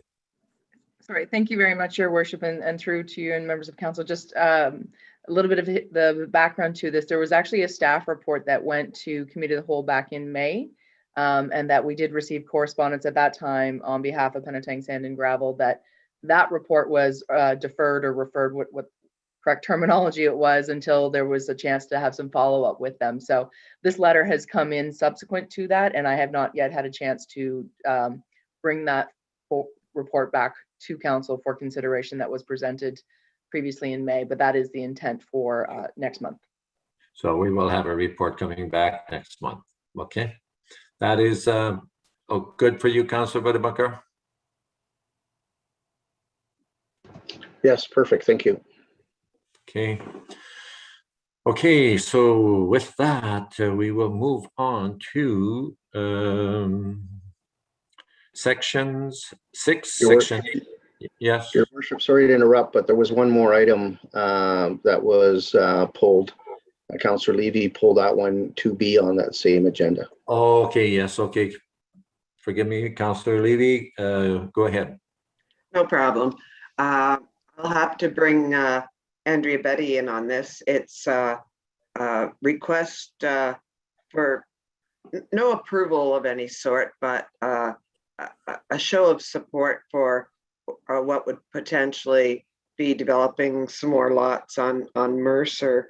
And I'd like Andrea to explain what the letter is requiring and what the process going forward would be.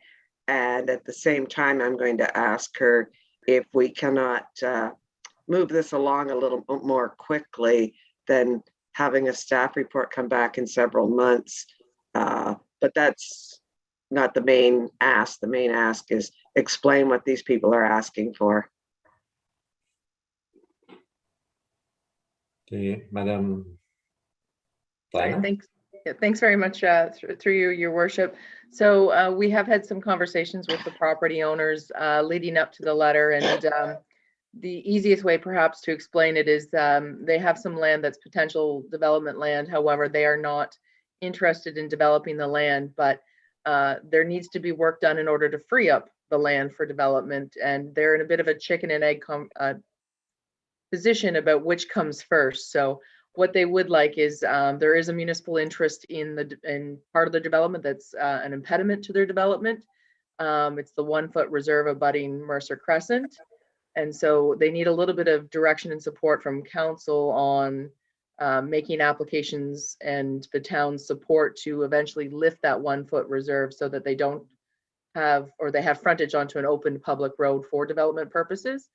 But all of that is subject to committee of adjustment applications and rezoning applications, which take time and cost money. So they didn't want to go too far ahead with filing applications and hiring consultants without some assurance that the town would at least be supportive of lifting of that 1 foot reserve so that they don't create a landlocked parcel. I apologize if that's very, very technical. That's why I did kind of want to put it in a staff report. And we will do our utmost to bring this back to council as soon as possible, recognizing there is, time that's going to take before development would occur on this property, given it has a number of applications to go through. But they were in a little bit of conundrum, and we suggested writing to council and getting this placed on a referral item so we can report back to staff or to council. I apologize. Okay. Okay, with that, then we will move on. I think that was that satisfactory for you, Councillor Levy?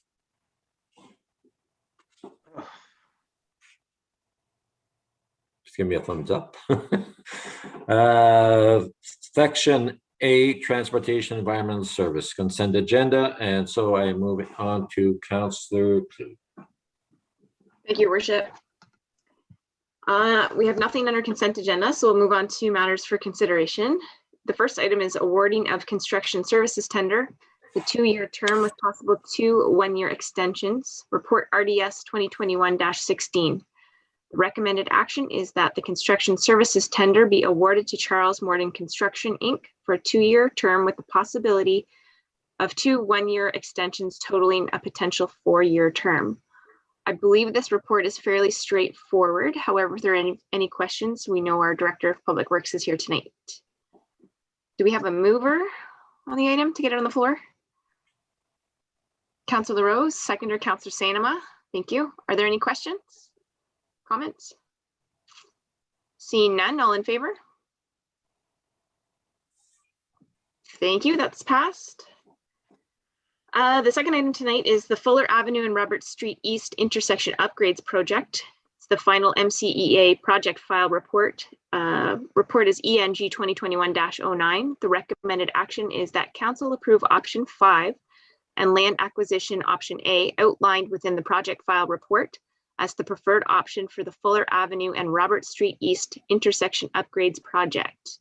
I will bring our Director of Public Works on to speak to this because there is a lengthy report here and quite a bit of engineering speak. So what we'll do is we'll grab a mover for the item first and a seconder, Councillor Rose and Deputy Mayor. And I'll turn it to Brian Murray for any summary he can provide. Thank you, Madam Chair. The report in front of council tonight is the culmination of the Class EA process for the Fuller Avenue and Robert Street East intersection upgrades project. The report summarizes and provides the analysis of all of the options that were reviewed as part of the municipal Class EA process as part of the project. And if council will recall, we had a public information center where public members and stakeholders were allowed to attend the meeting, ask questions of the town's consultant from Greenland Engineering. And after that report, we did receive some comments from residents in the public that had an interest in the project. Those comments were passed on to our engineering consultant for review and response.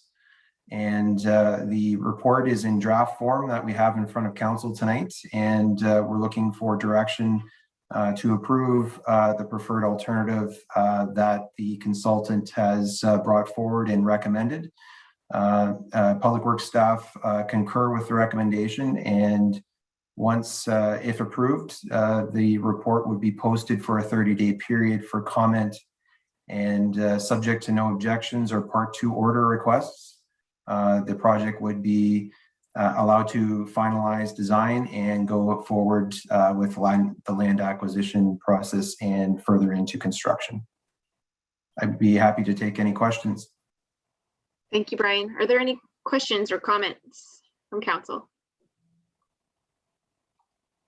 Councillor St. Amand, go ahead.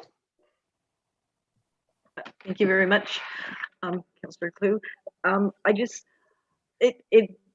It's very difficult to actually read the plan. I mean, I've been trying to visualize it to ascertain exactly what is going to be happening. I believe, if I'm reading it correctly, there's going to end up being three lanes from both sides, so that it does allow for a left turn lane. But if and I wanted to also know, one of the discussions during the public information was if the road was staying wide enough to help facilitate turns onto Tate Point Road. And I'm looking at this, I'm gathering that wasn't part of the equation. Is that correct? That's correct. Sorry, through to Councillor St. Amand. Yes, that was a comment that was raised during the Public Information Center, and that was taken into consideration as part of the analysis for the project.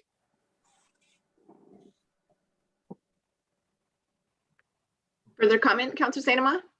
No. No, I'll try. That's fine. Okay. Any other questions or comments? I'm seeing none. We have a mover and a seconder, so we'll go to the vote. All in favor? And all cards up. They're up and they're down. Okay, that has carried. Thank you, everyone. Moving on to our referral section, we actually have a clear referrals section for the first time, I think. Oh, sorry, Councillor St. Amand. Sorry, thank you very much. I would like to have an item added to the referral section. Back in May the 12th, during our meeting, we did have an item pulled from the agenda, and we neglected to have it added back into the as a referral item, and it was regarding looking at the budgeting and the discussion at the intersection of Robert and Robert Burke and Dunlop. No. What's the other street? I should have written it down. Dufferin. Sorry, my apologies. Thank you. But we do want to have that. I do want to have that added back in. Either if there has been a report before, so that we get the information on it, and if there's not been, to have it included in our budgeting, to have a study done to what the options are for that intersection, because it definitely is a safety issue.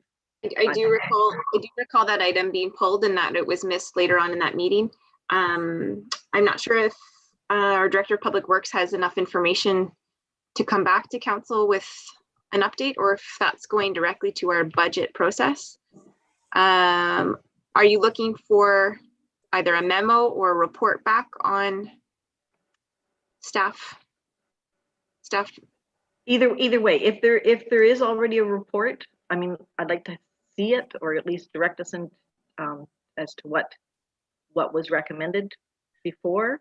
And if there hasn't been a report, to have it included in our budgeting process for 2022, to make sure that it is, that is included when they're doing our budgeting estimates. Okay, we'll bring on Madam Clerk to see if she has enough to add there, and I'll go to Director of Public Works. Yes, certainly. I mean, all I need from Councillor St. Amand is whether or not it's being added as an item, but I think our Director of Public Works might be able to just give some clarity on how he sees that coming forward. Thank you. Through you, Madam Chair, to Councillor St. Amand. We were, through our next budget process, the 2022 budget process, going to be adding the engineering phase for the reconstruction of Edward Street. It is scheduled for towards the end of the capital plan, the 10-year capital plan, but it would be my intention that the analysis and review of that intersection be looked at as a part of a fulsome review of the entire street, as opposed to an isolated or a standalone project. And that would be my recommendation, is to have the intersection looked at as part of a full reconstruction of Robert Street East in that area. Okay, so we'll put that down on the referrals list just to keep it in mind. And I believe Madam Clerk's going to tell me what I need, but I believe we need a mover and a seconder and a vote on that item. Okay, so Councillor St. Amand's moving that. Councillor Cummings, you're seconding. And all in favor to add that item to the agenda or the referrals. Okay, that is carried. I also have another matter to add.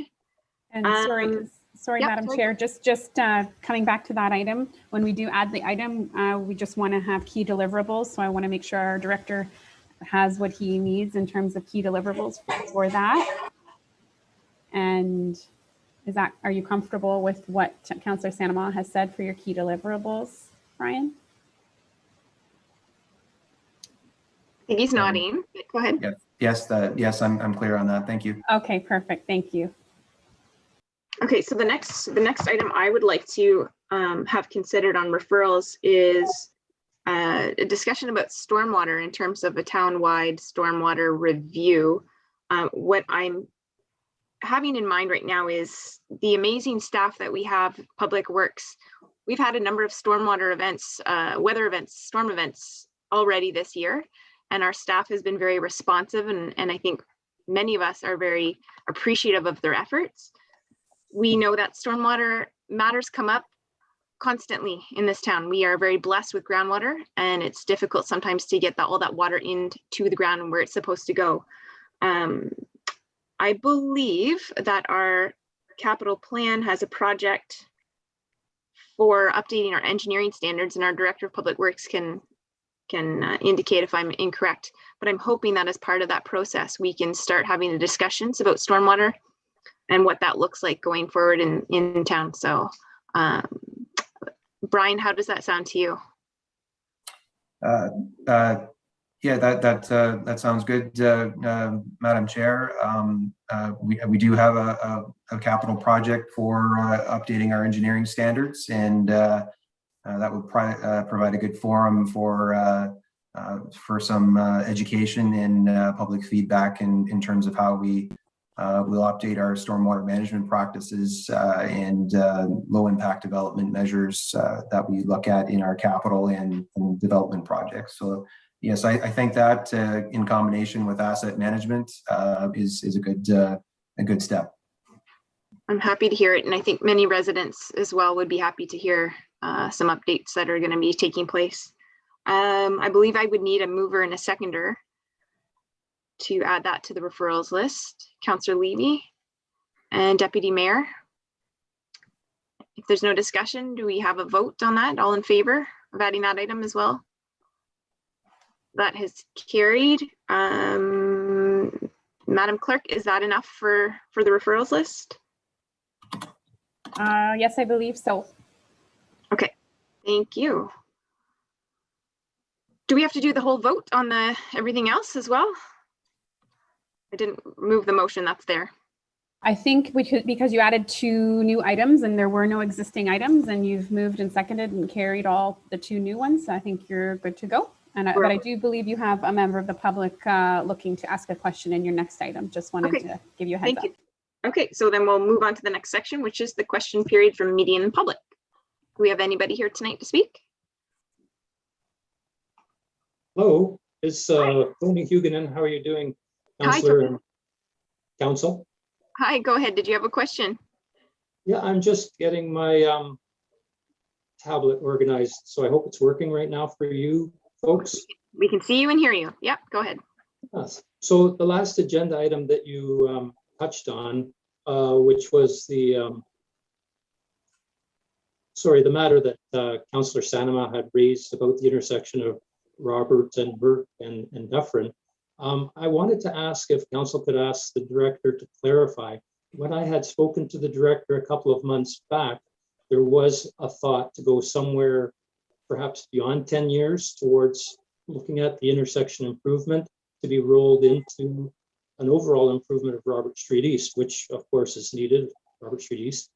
And from what I heard, there was a bit of a mix of different explanation. So I'm not too sure if the 2022 budget will have this item being considered, or if, I believe the director said something about the 10-year capital project, it may be going beyond that. Because I want to take the opportunity respectfully to mention that back at the April public meeting, myself, my wife, and a couple of neighbors had collected over 60 signatures on petition about that particular intersection. And so for a large number of people in Penetang, it is quite a high, important matter of safety, not just for adults and drivers, but also for children. So if the director could clarify, does he have a thought of it being sooner or later, or 2 years in 2022? Oh, sorry, 1 year in 2022 as a review, or what year for the overall Robert reconstruction project? Thank you. Thanks, Tony. So we'll go to our director and see where he believes it might show up in the capital plan. Go ahead, Brian. Thank you, through you, Madam Chair, to Mr. Huguenin. The thought or the proposal as of right now would be to commence the engineering design, which would include a review of that intersection and others within the scope of Robert Street East in terms of any improvements that may be necessary in terms of traffic flow and movement. And that wouldn't be I wouldn't be proposing that until about 2031 at the very limits of our 10-year capital plan in preparation for construction outside of the 10-year capital plan. As of right now, I am aware of the petition that yourself and the neighbors and residents in the area have brought forward.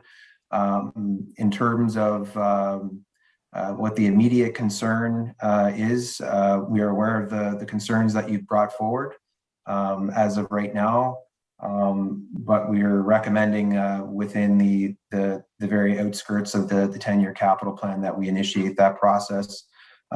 However, it's being brought forward to council for consideration, so that timing could change as part of that process. Thank you, Brian. And I believe you'll touch on timing as well when you come back with that item at a future reporting date. That's correct. Yep. Okay. May I have a follow-up question to the director's comment? Sure, Tony. I'll give you one more. I know we've got a loaded agenda tonight, so go ahead. Yes. I was going to ask the director, was that the traffic study that was for the intersection at Robert Street and Fuller, which I understand is the St. Andrews Lake development traffic impact study, which I believe, does it also include the proposed improvement at the intersection of Centennial and Robert for a lighted intersection? Is that the same study? That's correct. Sorry, through you, Madam Chair, to Mr. Huguenin. That study did include a number of intersections in that area, and that was one of them within that area being Centennial Roberts intersection as well. Yeah. And lastly, may I ask Chair Blue? Go ahead, Tony. So in positioning, my understanding then, I have read that study as well, the traffic impact study for St. Andrews Lake, which brought in the EA for Robert Street and Fuller and went as far as Centennial and Robert. So if I understand correctly, there may be a hierarchy that I could identify to say that it's more important to get a lighted traffic intersection at Centennial and at Dufferin and Robert and Burke to have some sort of improvement, because Dufferin, Robert, and Burke were not part of the traffic study for St. Andrews Lake, which captured Robert and Fuller. Is that correct? That's correct. The traffic impact study that was completed for the St. Andrews Lake Village development was limited to those intersections that were in the vicinity of the development, and we used the intersection analysis at both Robert Street East and Fuller, and we will also gain the knowledge from the analysis that was also completed at Centennial and Robert East in order to plan for future upgrades of that intersection as well, further in the plan. Or that could be included as part of the overall Robert Street reconstruction project at this time. So the timing of that isn't clear right now, but it is a useful document that we can use in terms of planning that. Great, thank you, Brian. Now, You.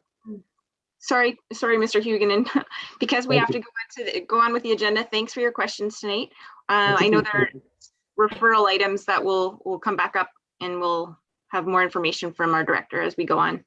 But I will turn it back to you, Mr. Mayor. Very good. Thank you, Councillor Klug. We will move on to section B, which is recreation and community services, and pass it to Councillor Cummings. Thank you, Worship. For our consent agenda this evening, we have 3 items on the agenda. That's the minutes from the Museum and the Heritage Committee, vaccination clinic and ice season, and a memo to council regarding the agreement with the South Georgian Bay Chamber of Commerce. The recommendation here is that the following consent agenda items, having been given due consideration, be received for information. Is there anybody want to pull anything or have a question? Councillor Badamancourt.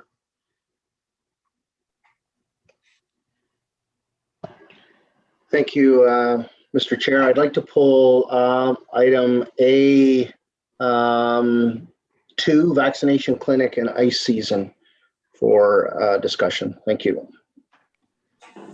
Okay, are there any other requests before we vote? Then I would, seeing that we have 2 items that are remaining, we'll vote on those items and then we'll open up to the item 2. So all the remaining consent agenda items, I need a motion to accept. Deputy Mayor, second. Councillor Levy, all in favor? That's carried. Thank you. We'll go on to item 2, which is the vaccination clinic and ice season. Councillor Badamancourt.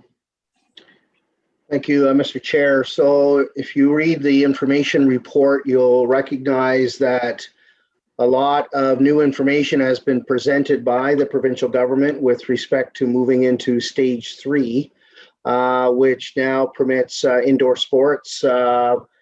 Very few restrictions. There's you can carry on practices, games, et cetera, et cetera. That combined with my understanding is that the health unit is moving gradually away from clinics into these clinics by appointment to pop-up clinics. I'm not sure what the status of the clinics in North Simcoe are, but I know that they're moving to more to pop-up clinics. And the fact that the third point is that it takes some time to get organized to run a hockey season, figure skating, et cetera, et cetera. I'm just wondering if this is something that we could ask our director to potentially update given the new information and the emerging information from the health unit with respect to vaccination clinics. Thank you. Thank you. Things keep changing daily. I'm going to ask the director to give her comments, please. Sure. Thank you, Councillor, for your question. With respect to the status of the vaccination clinics, I don't believe there's any update. Public Health has requested that we continue to stay the course through August, and they would reevaluate until September. And they're asking that we carry on with the agreement set forward until such time. The province has evidently made the announcement about moving to step 3, and there's going to be a lot more leeway for indoor recreation. The most I think that there's been at any point since the pandemic has started, which is fantastic. We have yet to meet with Public Health about that. They're having their first meeting with the recreation folks on Friday to discuss what those rules and regulations look like. Does that answer your question, Councillor? Thank you, Mr. Chair. I think it certainly helps. I think that, as you indicated, Mr. Chair, the information is changing on a regular basis, but we know for the next 21 days, we're going to be in step 3, which does allow activities. Perhaps we can ask for an update at the August meeting. I'm not sure if that's a referral or what, but with respect to recreation, again, you know, the various groups, whether it's minor hockey, figure skating, the Junior C Kings, all get going toward the end of August in a typical season with their various activities. And I recognize that the vaccine clinic is very important, and I certainly support that. But if things are changing, I think we need to be on top of it and be prepared to move quickly. So I put it out there, Mr. Chair. I'll leave it to you and the section to determine how best to proceed. Thank you. Thank you. And I'm sure the director will keep us updated as things change and be in contact with our user groups for the fall season. That being said, there is a motion on, pardon me, Councillor Sanama. Thank you very much. Just to add to that, I was just wondering if it's, because reading through, we do have to give like a 60-day notice if we're going to change things with the health unit, unless things change otherwise, I believe. And I don't know if we want to wait. Can it be known that if we can move ahead sooner, that we don't have to wait till the August meeting? Because again, that's just delays things. If things are happening quicker, like, can we call another meeting to make a decision in that regard, so we can move ahead with things? Or is it within your discretion just to go ahead and do it? Good, great question. I'm going to get to the CAO right now. Has his hand up. Thank you, Mr. Chair. Just a couple things maybe I'll offer for just to further kind of provide clarification in addition to what Director Desjardins spoke about. I almost called you Councillor Desjardins. With respect to, and just in, you know, being mindful of Councillor Vadaboncourt's comments, the control group has had conversation about this, and the control group is very mindful of the user groups and their desire to get back into full swing, as Madame Desjardins has mentioned. You know, we do identify in the report that we've asked the health unit to be mindful, and we will certainly stay very engaged with the health unit, certainly through weekly calls that I participate in with the CAO's group, as well as Sherry and her team with the recreation folks. We do also identify in the report that we will definitely provide an update to council on the clinic at our August meeting. And then just, I guess, maybe finally, just to Councillor Sanama's point, while the agreement does identify a 60-day notice termination requirement, you know, and I may be speaking a little bit prematurely here, but the health unit is very much willing to work with us. So I'm not sure that they're going to hold us to the 60-day, to be very candid. And control group has had that conversation as well. So I think keeping the lines of communication open with public health. I'll be very blunt with council. There has been some conversation at the control group about what other locations might be feasible as we start to see numbers decline at the vaccination clinic, recognizing, you know, to Councillor Vadaboncourt's point and Councillor Sanama's point, that, you know, this is an important issue, and it's not one that, you know, we can kind of sit on our thumbs on and wait to react. We have to be proactive in this. So hopefully that just gives a little bit of additional context for council with respect to some of the concerns that have been raised. I think it's fair to say control group and Sherry and her team at the recreation level are very, very cognizant of the concerns that have been raised. Thank you. I hope that answers your question, Councillor Vadaboncourt, or at least enlightens you a little bit. We will stay in touch for sure. Another option might be the curling club, because ice does not go in until September 30th. So, I mean, if we're looking at those shoulder months, maybe we could approach the curling club and see if that facility would be available as well. All right, are there any other questions regarding this issue? Then I'm going to need a motion to accept this information So Councillor Vadaboncourt, seconded by Councillor Levy. All in favor? That's carried. Thank you. Next on our agenda are matters for consideration. Orange Shirt Day as a day of mourning, RCS 2021-15. Council may be aware that this is a tribute to the residential school survivors on September the 30th. And the motion reads, recommended action is that council declare Orange Shirt Day a day of mourning to be observed annually in accordance with the town's flag policy, and that flags at the town of Penetanguishene and all associated facilities be flown at half-mast on September 30th, and that council and staff be encouraged to wear orange shirts on September the 30th. Comments, questions? Call for motion. Councillor Sanama, seconded by Deputy Mayor. And all in favor? That's carried. Thank you. Second on the list is the Tourist Information Center Capital Project. I'll put this on the table, then I'm going to ask the director to give us an update.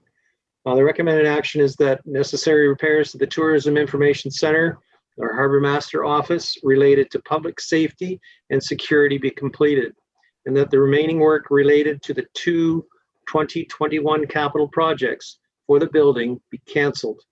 And finally, that any remaining taxation funds from the projects be transferred to the Asset Management Reserve for future replacement of the Tourism Information Center following approval of the dock secondary plan.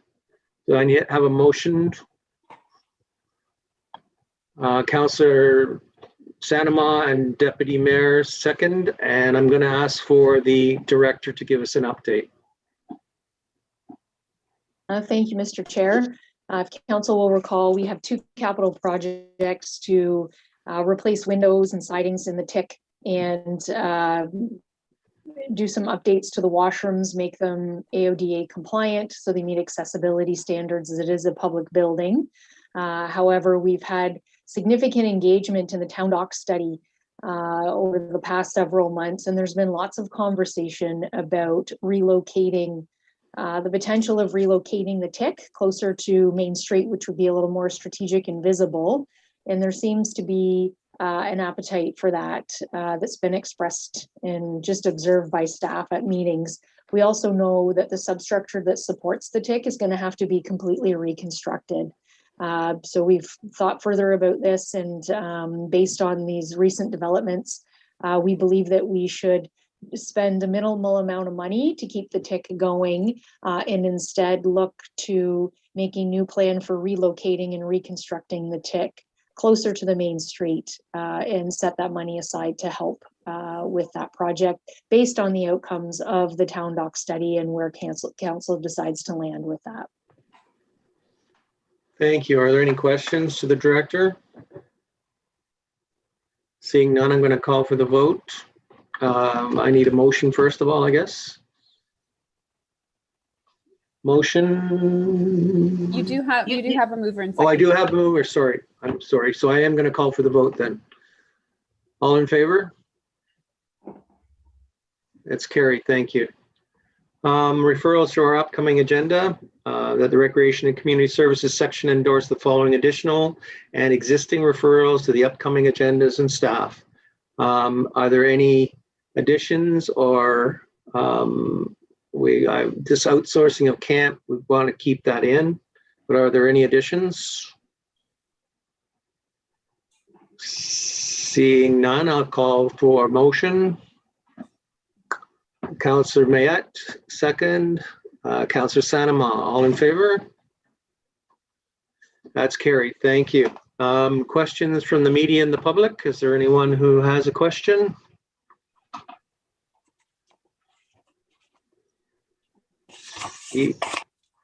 Seeing none?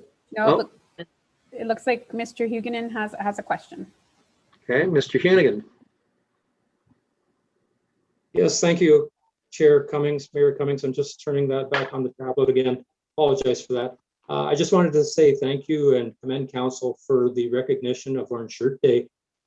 Just on behalf of my wife and 2 children who are Métis, and we're in a large community in Penetanguishene of Métis citizens. Thank you very much.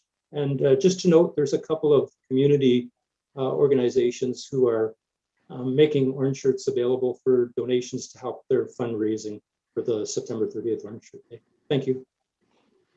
Thank you very much. Perhaps you can give those organizations their name and their address for our clerk.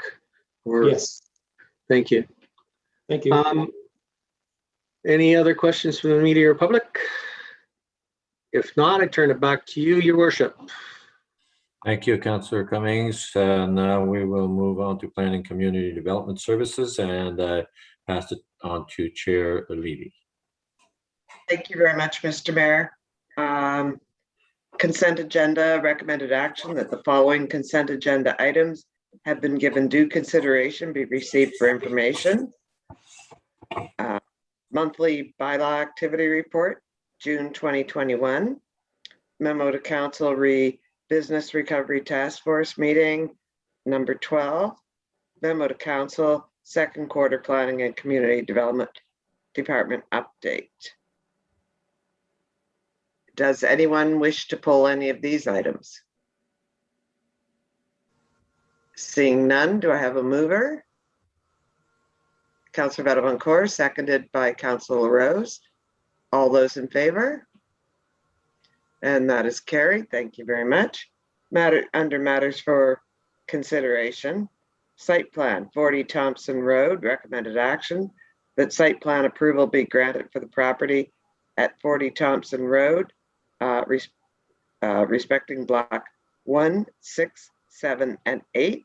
And I will ask our Director of Planning to discuss this as we discussed it at section earlier in the week. So Andrea, if you could give the brief version of why this is coming before us now.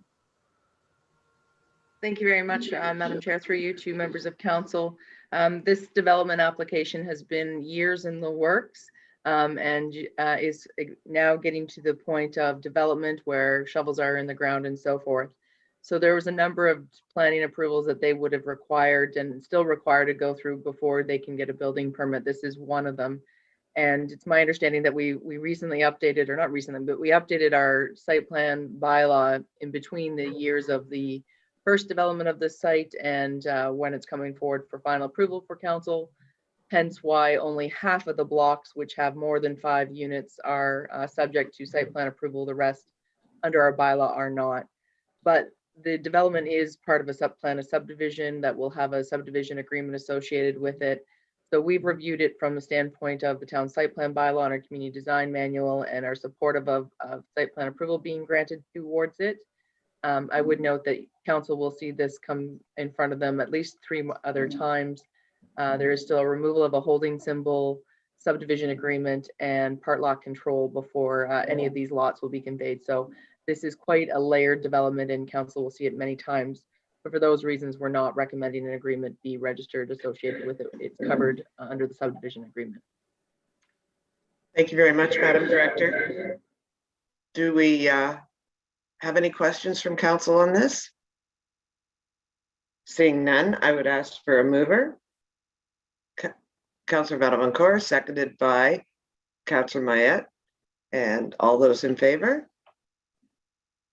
And that is carried. Thank you very much. Moving on to the business retention and expansion study.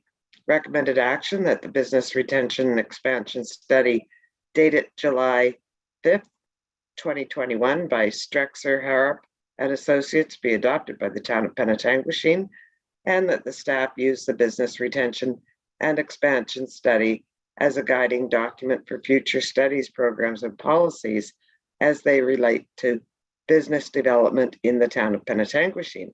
And further, that changes to the operating and capital budget be brought forward during the future budget deliberations for council consideration, and that the town of Penetanguishene confirms an intensification target of 40%, being all new residential units be located within the built boundary, and that the town of Penetanguishene confirms the density target at 50 persons and jobs per hectare for a Greenfield study. Did I get lost somewhere there? Hold Sorry, on. Madam Chair. Sorry, Madam Chair. There was an error in the connections of the motions. This is totally not your fault. You're reading it exactly right. You have an old version of the agenda that the two motions got blended together. Right. So that those last two paragraphs that you read were from your next item. So I get it. Okay.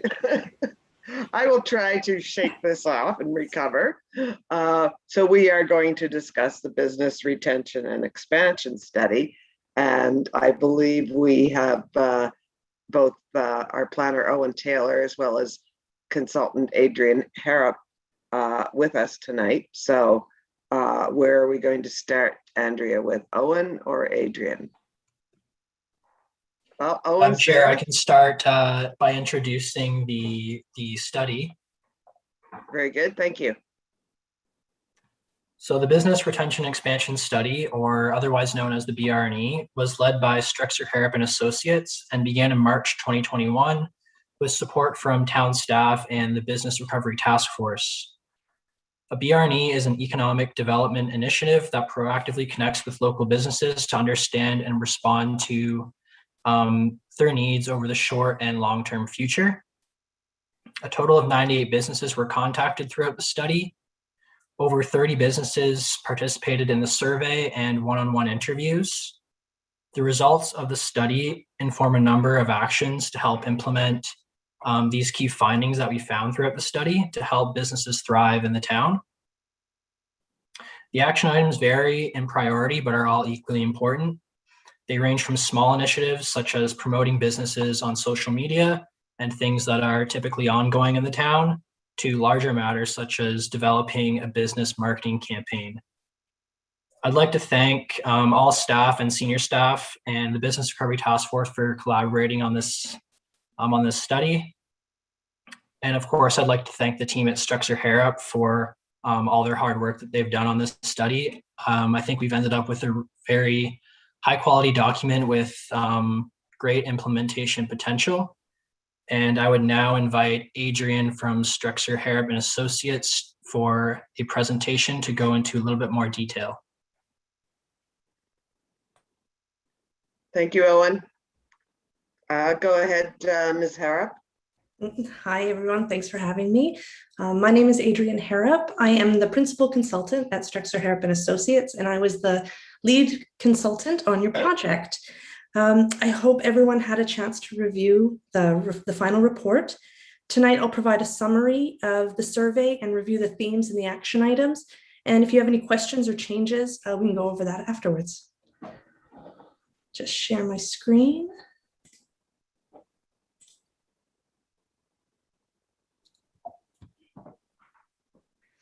So the project overview, the reason why this was done, it was a strategic direction in your community strategic plan, saying that the town will nurture the retention and expansion of existing businesses by inviting existing businesses to discuss specific actions the town could take to help them expand their markets and enhance their success. As Owen had touched upon, we completed 31 interviews between March and April. 98 businesses were contacted, so it was a 32% response rate. People were very eager to talk with us, and they were very positive. It was a great project. On May 11th, we did a stakeholder workshop, and then the action plan was developed with the support of the Business Recovery Task Force. So then the survey summary, just the highlights, 9 sectors were represented. 23% from the restaurant and food industry, and 16% in both professional services and retail. Over 70% of the businesses have been in business or in operation for over 10 years. And 93% of the respondents were satisfied or very satisfied with their current business location. And about half, or more than half of the respondents are dissatisfied or very dissatisfied with bylaw, health department, and transit. And so those results kind of they feed into some of the action items. 66% of the respondents say they are affected by the appearance of storefronts, and 52% are affected by the lack of available high-speed internet. So again, those results feed into some of the action items. 57% of the respondents said their industry was growing, which was great. We did this right in the middle of a lockdown. And again, the responses were very positive. People were, there was a few negative, but most of them were very positive in the outlook of their industries. And although 72% remain the same over the next 18 months, almost a quarter of the businesses plan to expand. So again, that was a great outcome. And then 41% of respondents project an increase in sales in the next 18 months. Even though almost 45% were uncertain, 41% projecting an increase was great, especially at that time. So when asked, how would you rate the availability of qualified workers? It was rated with poor to fair, but when we asked how do you rate the ability to retain new employees, it was rated good to excellent. So that means they're having a hard time finding the people, but once they do, they're keeping them. Kitchen and restaurant staff and trades are the top occupations that businesses are having difficulty recruiting. The top advantage of Penetanguishene is the waterfront and marinas. And the number one change that people wanted to see was downtown revitalization, followed by, so that was 35%, followed by 25% wanted business attraction and 15% waterfront development and resident attraction. So just some opportunities that we thought, that we discovered for development were communications, transportation, competitiveness. Under communications, marketing to attract potential investment to fill those vacant storefronts and promote the new community improvement plan. For transportation, to create an environment for active living where residents and visitors can explore the area while walking or biking. And as one person said, use the hill as an asset and create an active space, and people will spend more time and more money in the downtown waterfront area. And competitiveness, create an environment with competitive policies and streamline application processes. So that's with those people who are expanding, make it easier for them and make it easier for people to come into the community and start up a business. So the next section is the themes and the action plan.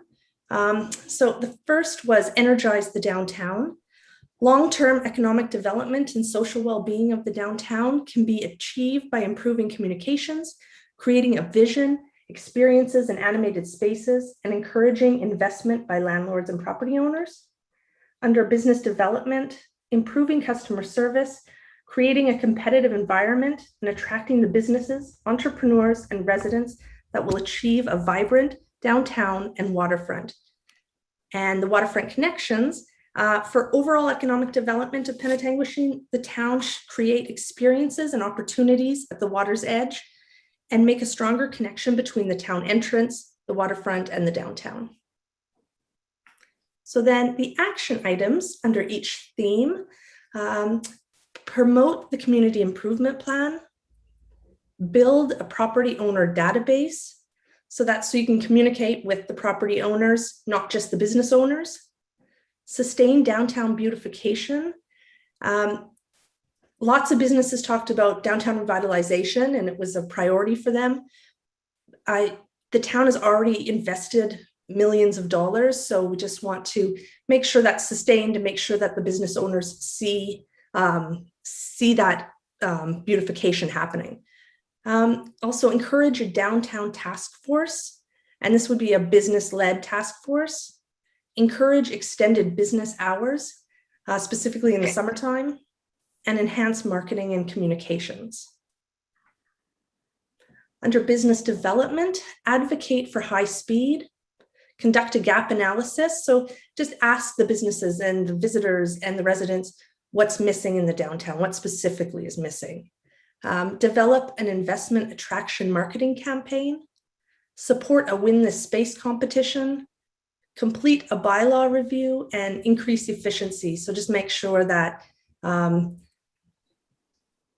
when somebody is applying for a permit or something, that it's quick and easy for them, just to be more competitive.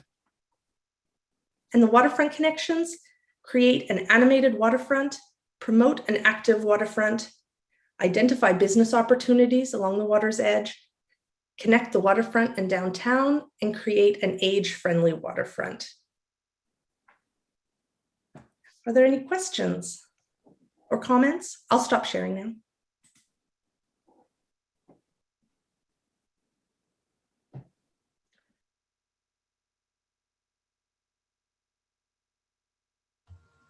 Sorry, Councillor Lee, you're on mute. Sorry about that. Oh. Am I unmuted now? Yes. We can hear Okay. you. Sorry about that. Thank you, Adrian, for that report. I was one of the business owners interviewed by one of your team members, and I applaud them for the thoroughness of the survey. Obviously, we didn't capture as many people as perhaps we wanted because many businesses were closed at the time, and business owners are obviously going through a great deal of stress and whatnot. But given the circumstances, I think there was a good response. And so I thank you for that. And I'm sure that there are counselors with some questions. So anybody out there with questions? Oh, Councillor Vadavon-Cor. Thank you, Madam Chair, and thank you, Adrian, for the presentation. Very interesting results from the survey. One of the things that really struck me was with respect to the need for high-speed internet. I was really shocked, in the core of our municipality, and we have a need for a high-speed internet. Was there any analysis done? Is that a structural issue, or is there a reason why? That really surprised me because I thought high-speed internet was available across most of the town. Thank you. When we asked the question, what are things that affect your business? High speed was the second top answer. So people didn't give any details as to why. It was just asked, and they said the lack of high-speed internet. Wow. Thank you.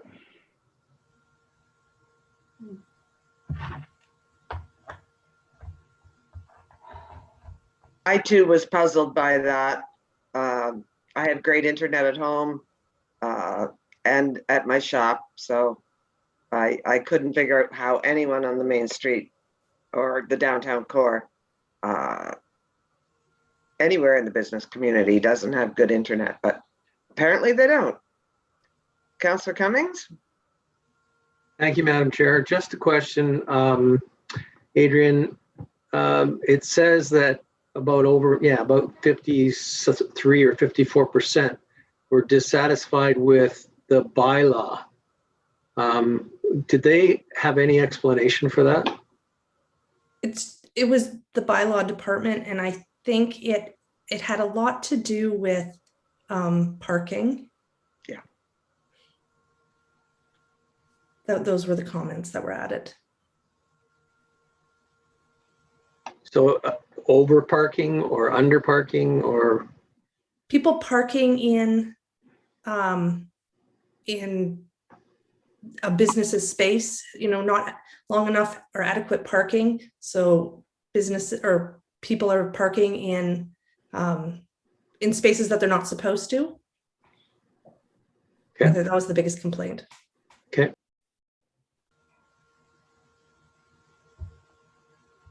Any other questions from council?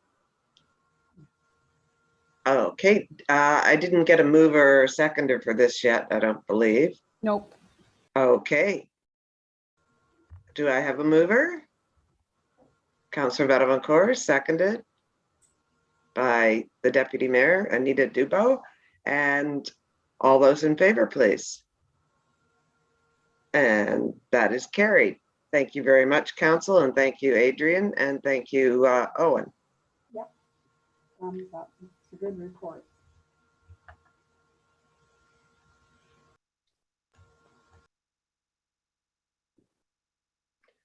And we're going to move on to the County of Simcoe Municipal Comprehensive Review, Planning 2021-40.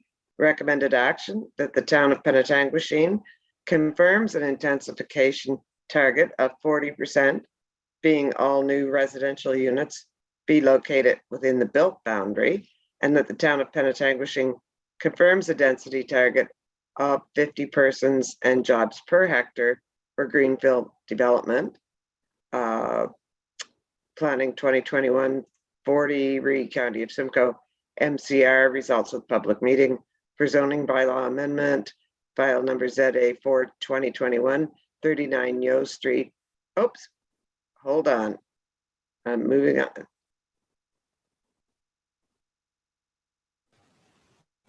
I think you Sorry. just continued on to the second item, but the next item. Okay, so I will ask our planner to briefly describe what's going on here with this issue. Yeah, thank you very much, Councillor Levy. Through you to council, to be brief, it's part of the counties going through their municipal comprehensive review, and these density and intensification targets have been the targets that we've been working with for a number of years. And as part of their MCR, they wanted us to be able to confirm or provide them with some guidance and confirmation that we're satisfied with using those density and intensification numbers to build their MCR. So you'll have the staff report, but generally, you know, we are meeting our targets, and I feel that it's appropriate to continue with and maintain status quo. Thank you very much, Madam Director. Do I have a mover for this? Yes, yes, please. Mover? Oh, Councillor Cummings, seconded by Councillor Rose. Wakey, wakey, everybody. Any further discussion? Seeing none, all in favor? Up with the cards. Okay, and that is carried. Thank you very much. Now, moving on to results of public meeting for zoning bylaw amendment file ZA 4 2021, 39 Yeo Street. Planning 2021-39, recommended action that the zoning bylaw amendment application ZA 4 2021 be approved for the property at 39 Yeo Street to rezone the lands from deferred development zone to residential first density special R1S zone, and that the council of the town of Penetanguishene deems the application to be consistent with and conforming to provincial policies, County of Simcoe official plan, the town's official plan, and in compliance with the town's zoning bylaw. So that's 39 Yeo Street. Anybody have any questions on that? No questions. All righty. Do I have a mover? Councillor Vatabancourt, seconded by Councillor Klug. And all those in favor? Very good, and carried. Thank you very much. Okay. Now we're to referrals from upcoming agenda staff. That the Community Development Services section endorsed the following additional and existing referrals to the upcoming agendas and staff. Burns Crescent bylaw concern and Huronia Animal Control Communications. Does anybody have anything they would like to add to the referrals? Okay, I actually do have one. I would like to add that we have a review and discussion about the Community Development Fund, which is probably bursting at the seams right now. And I would like us to clarify further clarify what that can be, money should be and can be used for. I've seen in the past where various directors asked for and received permission to use it as basically a slush fund for items that come in over budget. And I don't think that's what that fund was started for. And I'd like to see a fulsome discussion on that down the road when staff can have a look at it. Does anyone else have something to add? Councillor Vadavon-Court.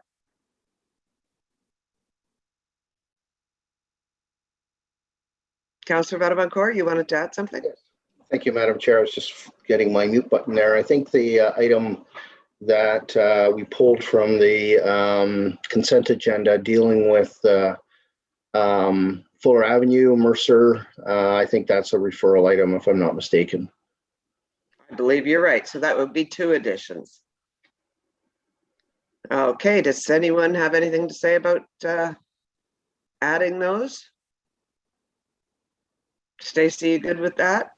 So you have a mover for your, I'm assuming you're moving both of those additions? Sure. And then if I just need clarification on the second one. I did the first one, I got both the item and the key deliverables, but for the second one, Councillor Vadavon-Court says Fuller and Mercer, but I need more information. That was item 2B in the July 14th ZIP agenda. That's correct, Madam Chair. And the address of the letter writer was Fuller Avenue, but the property abuts Mercer Crescent. Except for 1 foot of it. Oddly enough. And so it's Councillor Vadavon-Court, are you seconding both of those additions? I was certainly seconding the second one. I think Councillor Cummings had his card up there, if I'm not mistaken. Yeah.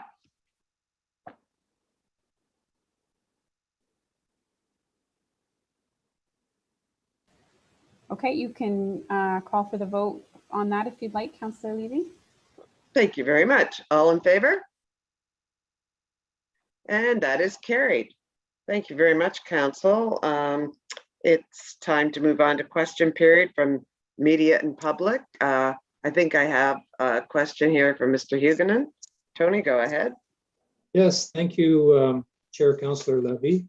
I have actually 2 questions. One that just I provided with you with email from the clerk, and another one that came out just from listening to the item 1, which was the site plan agreement at 50 Thompson. And I'm just relating all of those. 40 Thompson, sorry. Oh, 40 Thompson, sorry about that. No problem. Flip my page, you're right as always. So I was going to ask you yourself if you'd be able to inquire of the Director of Planning and Development. If I understand correctly, the motion passed that the site plan is approved, but the subdivision agreement will suffice as the agreement. So no subdivision no site plan agreement is required, just the approval of the site plan application. Is that correct? I could answer that, I think, but I will, since we have the director here. Could you go ahead and clarify that one more time? Yes, that's correct. Site plan agreement we're not recommending is necessary. It's a duplication of work in terms of what's being registered with the subdivision agreement, in our opinion. So we're not recommending that as a requirement. Just site plan approval be granted from council. Okay, thank you very much. If an application for a building permit came in when everything else is completed and letters of substantial completion are all in order, if a building permit application came in and the site plan for the building permit application showed that the driveway was not twinned on one of those units, would you be able to deny the building permit through the subdivision agreement not being complied with, or would you need a site plan control agreement to be able to deny that building permit? No, the site plan approval is still granted through section 41. So if the applicant hasn't met their approval under that section, we could refuse the building permit.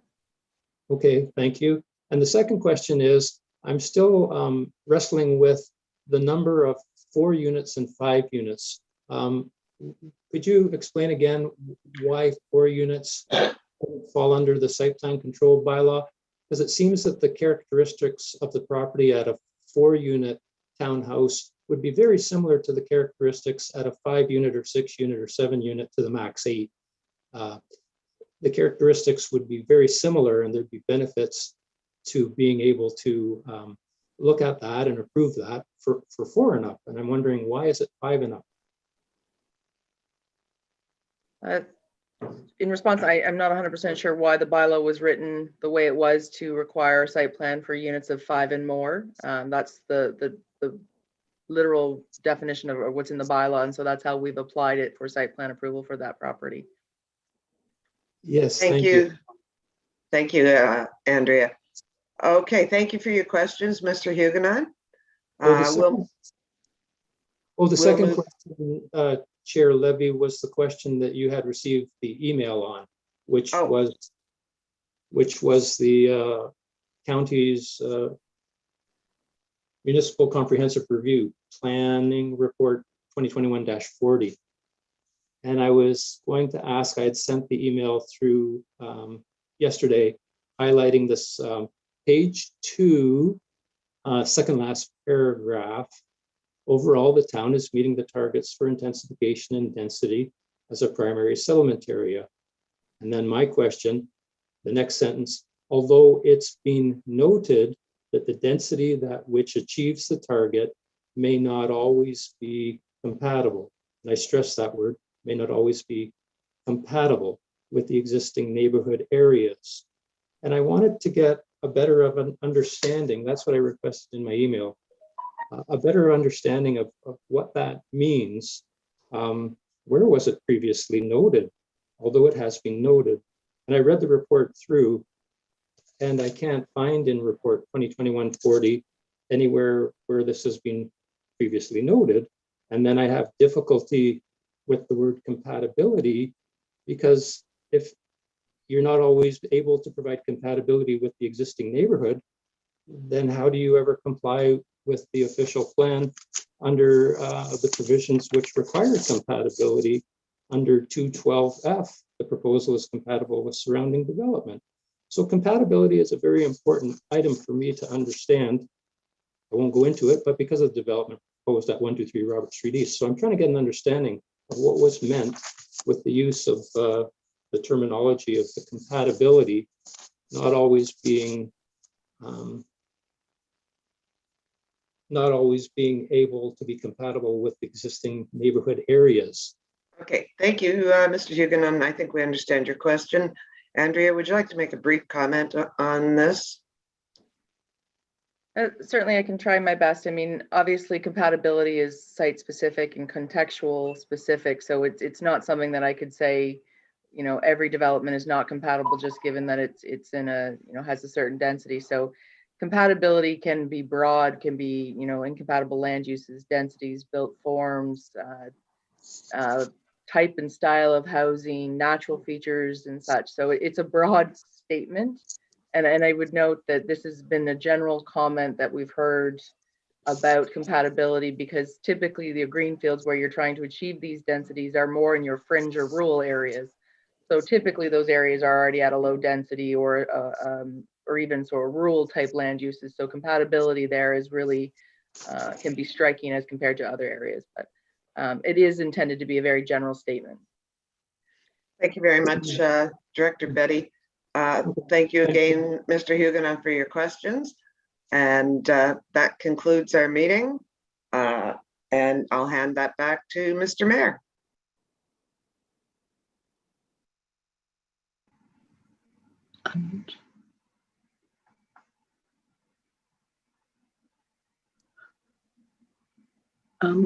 Your worship, you're muted. Muted. Okay, and with that, thank you, Councillor Levy. We'll go move on to Section D, Finance and Corporate Services, and move it to Councillor Santama. Thank you very much, Your Worship. And I will hope that my internet stays connected. I was kicked out earlier, but I think we're good. So Section D, Finance and Corporate Services, under the consent agenda. We have the following consent agenda items, having been given due consideration, be received for information. One is the update number 4 regarding the CNCC policing costs. And the second item is the Youth Endowment Fund Annual Report. Could I have a mover and a seconder? Councillor Mayotte moved. A seconder, Councillor Cummings. Any discussion on these items? Seeing none, could I call for the vote, please? All those in favor? Thank you. Duly passed. Under matters for consideration, under the matters for consideration, item 1 is the funding options for 51 Dunlop Street. That option number 1 outlined within this report and recommended by staff be approved, and that the clerk be directed to bring forward the necessary bylaw for council approval. The report was I thought quite extensive, very thorough. If we can ask we'll have a motion to bring it forward, please. Thank you, Councillor LaRose. The motion, Councillor Mayotte seconded. Sorry to interrupt, Madam Chair. I know you're, but we didn't actually. Did we actually read the motion? Option 1. Oh yeah, you did. You know what? You did read the motion. Sorry, I just wanted to make sure. Yeah, I did. Yeah, I didn't read what option 1 is. I just said that was the one that we were going to. Okay, perfect. Thank you. So we brought that forward. I was going to say if our treasurer could just give us a quick synopsis as to so that everyone understands what the options are and why. Thank you.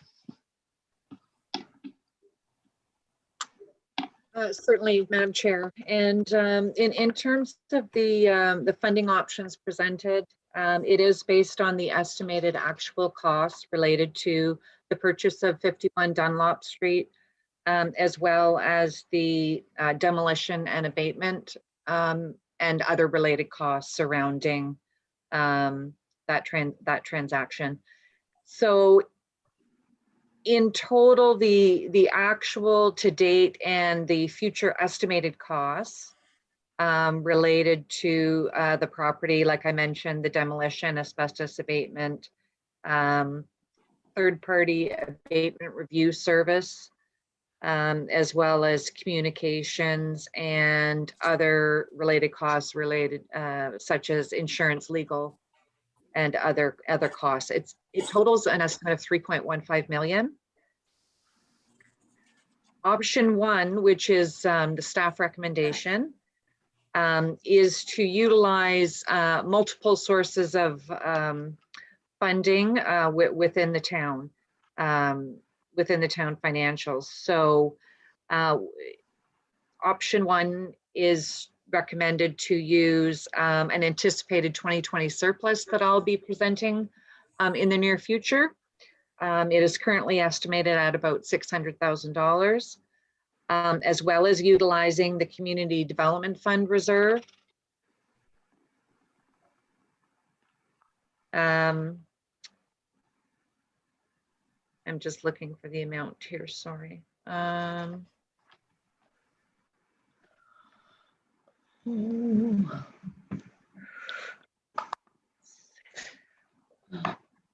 Just a sec.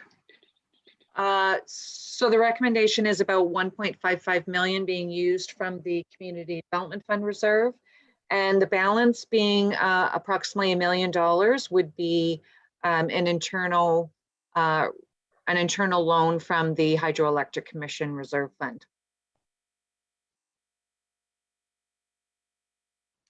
If council recalls, or if committee recalls that council did make a motion on June 9th related to our 2019 surplus, available funds of about $371,000 were approved to be transferred into the Community Development Fund Reserve in anticipation of funding options that are going to be considered by council for related to 51 Dunlop Street. So I did do an estimate of what the balance of the Community Development Fund currently is, along with some anticipated transactions in 2021. And the estimated balance, current balance is about 1.8 million. So staff realized that obviously the sale of town-owned, the sale of town-owned properties, the net proceeds are transferred into the Community Development Fund reserve. And as well, anything that has been approved within the budget to be funded from the Community Development Fund reserve, such as in the past, most recent past was Culture Alliance, physician recruitment, and the virtual physician program, as well as the community heritage rebate program. We are recommending that we do utilize the recent land sale net proceeds from town-owned lands to use those same funds alternatively to purchase new town-owned land, being 51 Dunlop Street. That's about it in a nutshell. I'll just mention quickly, option 2 and option 3 are presented for information. And really that is just to finance the entire anticipated cost of 3.15 million, which I believe probably was what we had originally anticipated when we talked about the purchase price of the property, not knowing what the full total costs would come up to. But certainly it is an option if you wanted to finance internally using the Hydroelectric Commission reserve fund. It would basically deplete any remaining funds in there. And we do have another internal loan being presented related to a grit removal system. So there may not be enough in terms of the full 3.15 million. And finally, option 3, if council wishes, you could borrow externally through financial institutions such as Infrastructure Ontario, but it would be for a long-term debenture, and certainly repayment of that debt in both cases would increase the tax requirements to have those annual payments repaid, which is why staff is recommending that we utilize the funds that we do have related to surplus, Community Development Fund, and approximately $1 million internal loan from the HEC Reserve Fund.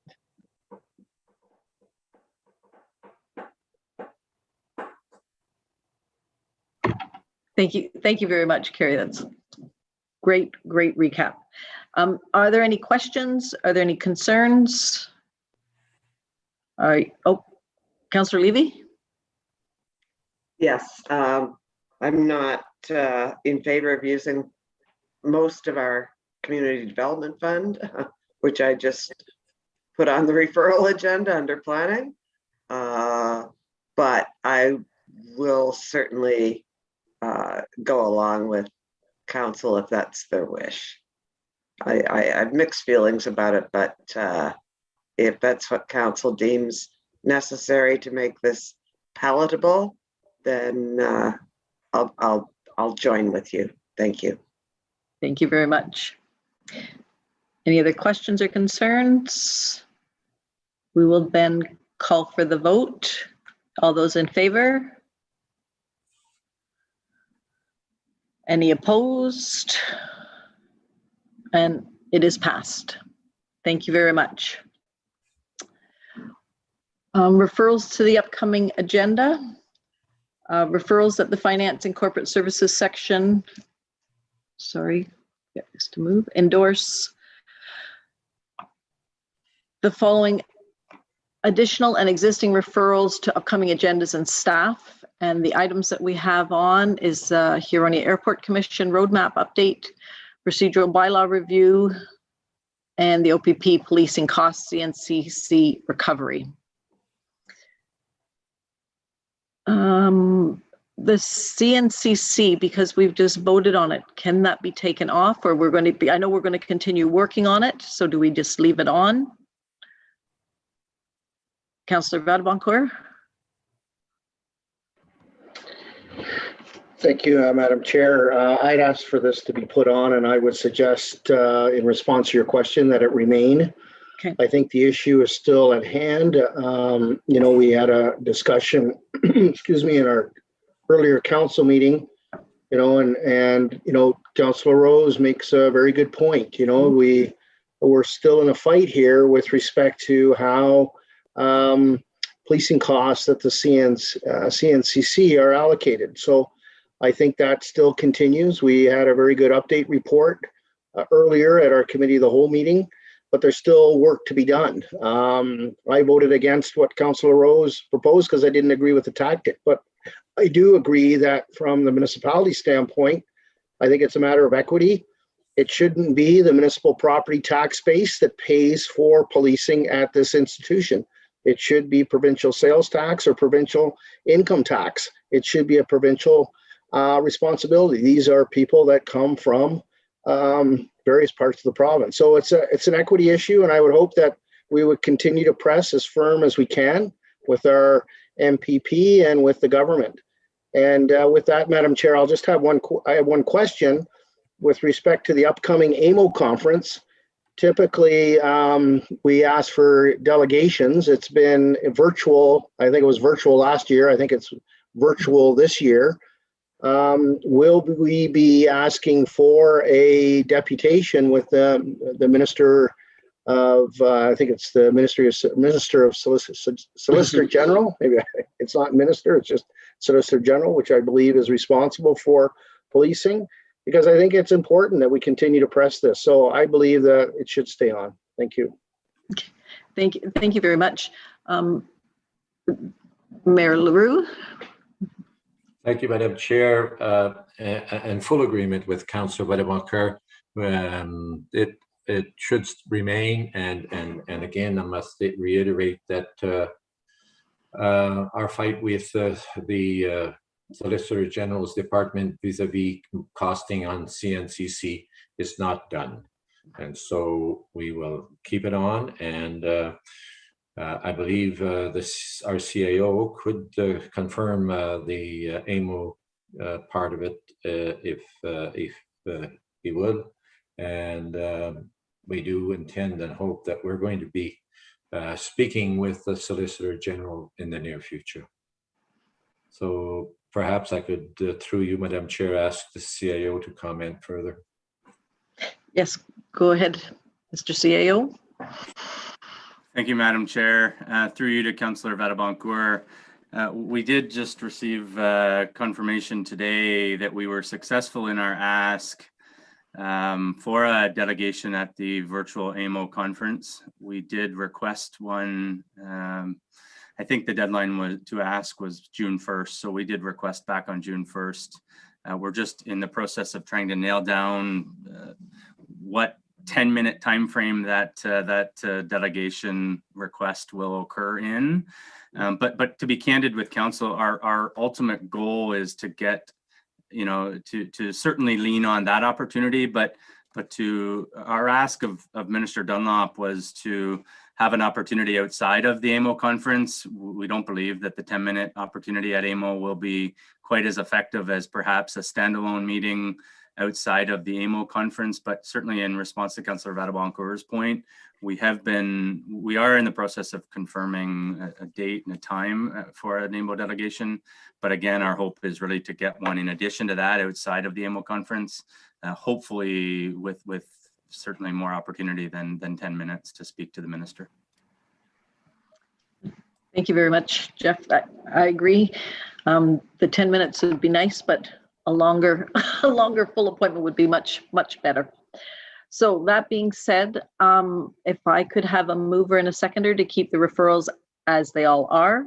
Moved by Councillor Mayotte, seconded by Councillor LaRose. All those in favor? So moved. Question period from the media and the public? Seeing none, I will pass it back to you, Mr. Mayor. Thank you, Councillor Sandoval. And that concludes our committee of the whole meeting for this evening. And with the adjournment, I would probably ask that we take a 5-minute break before we go into our special committee meeting to give Rogers and the public and those members of staff that are not required for this special meeting to leave the meeting. So we'll take a 5-minute break.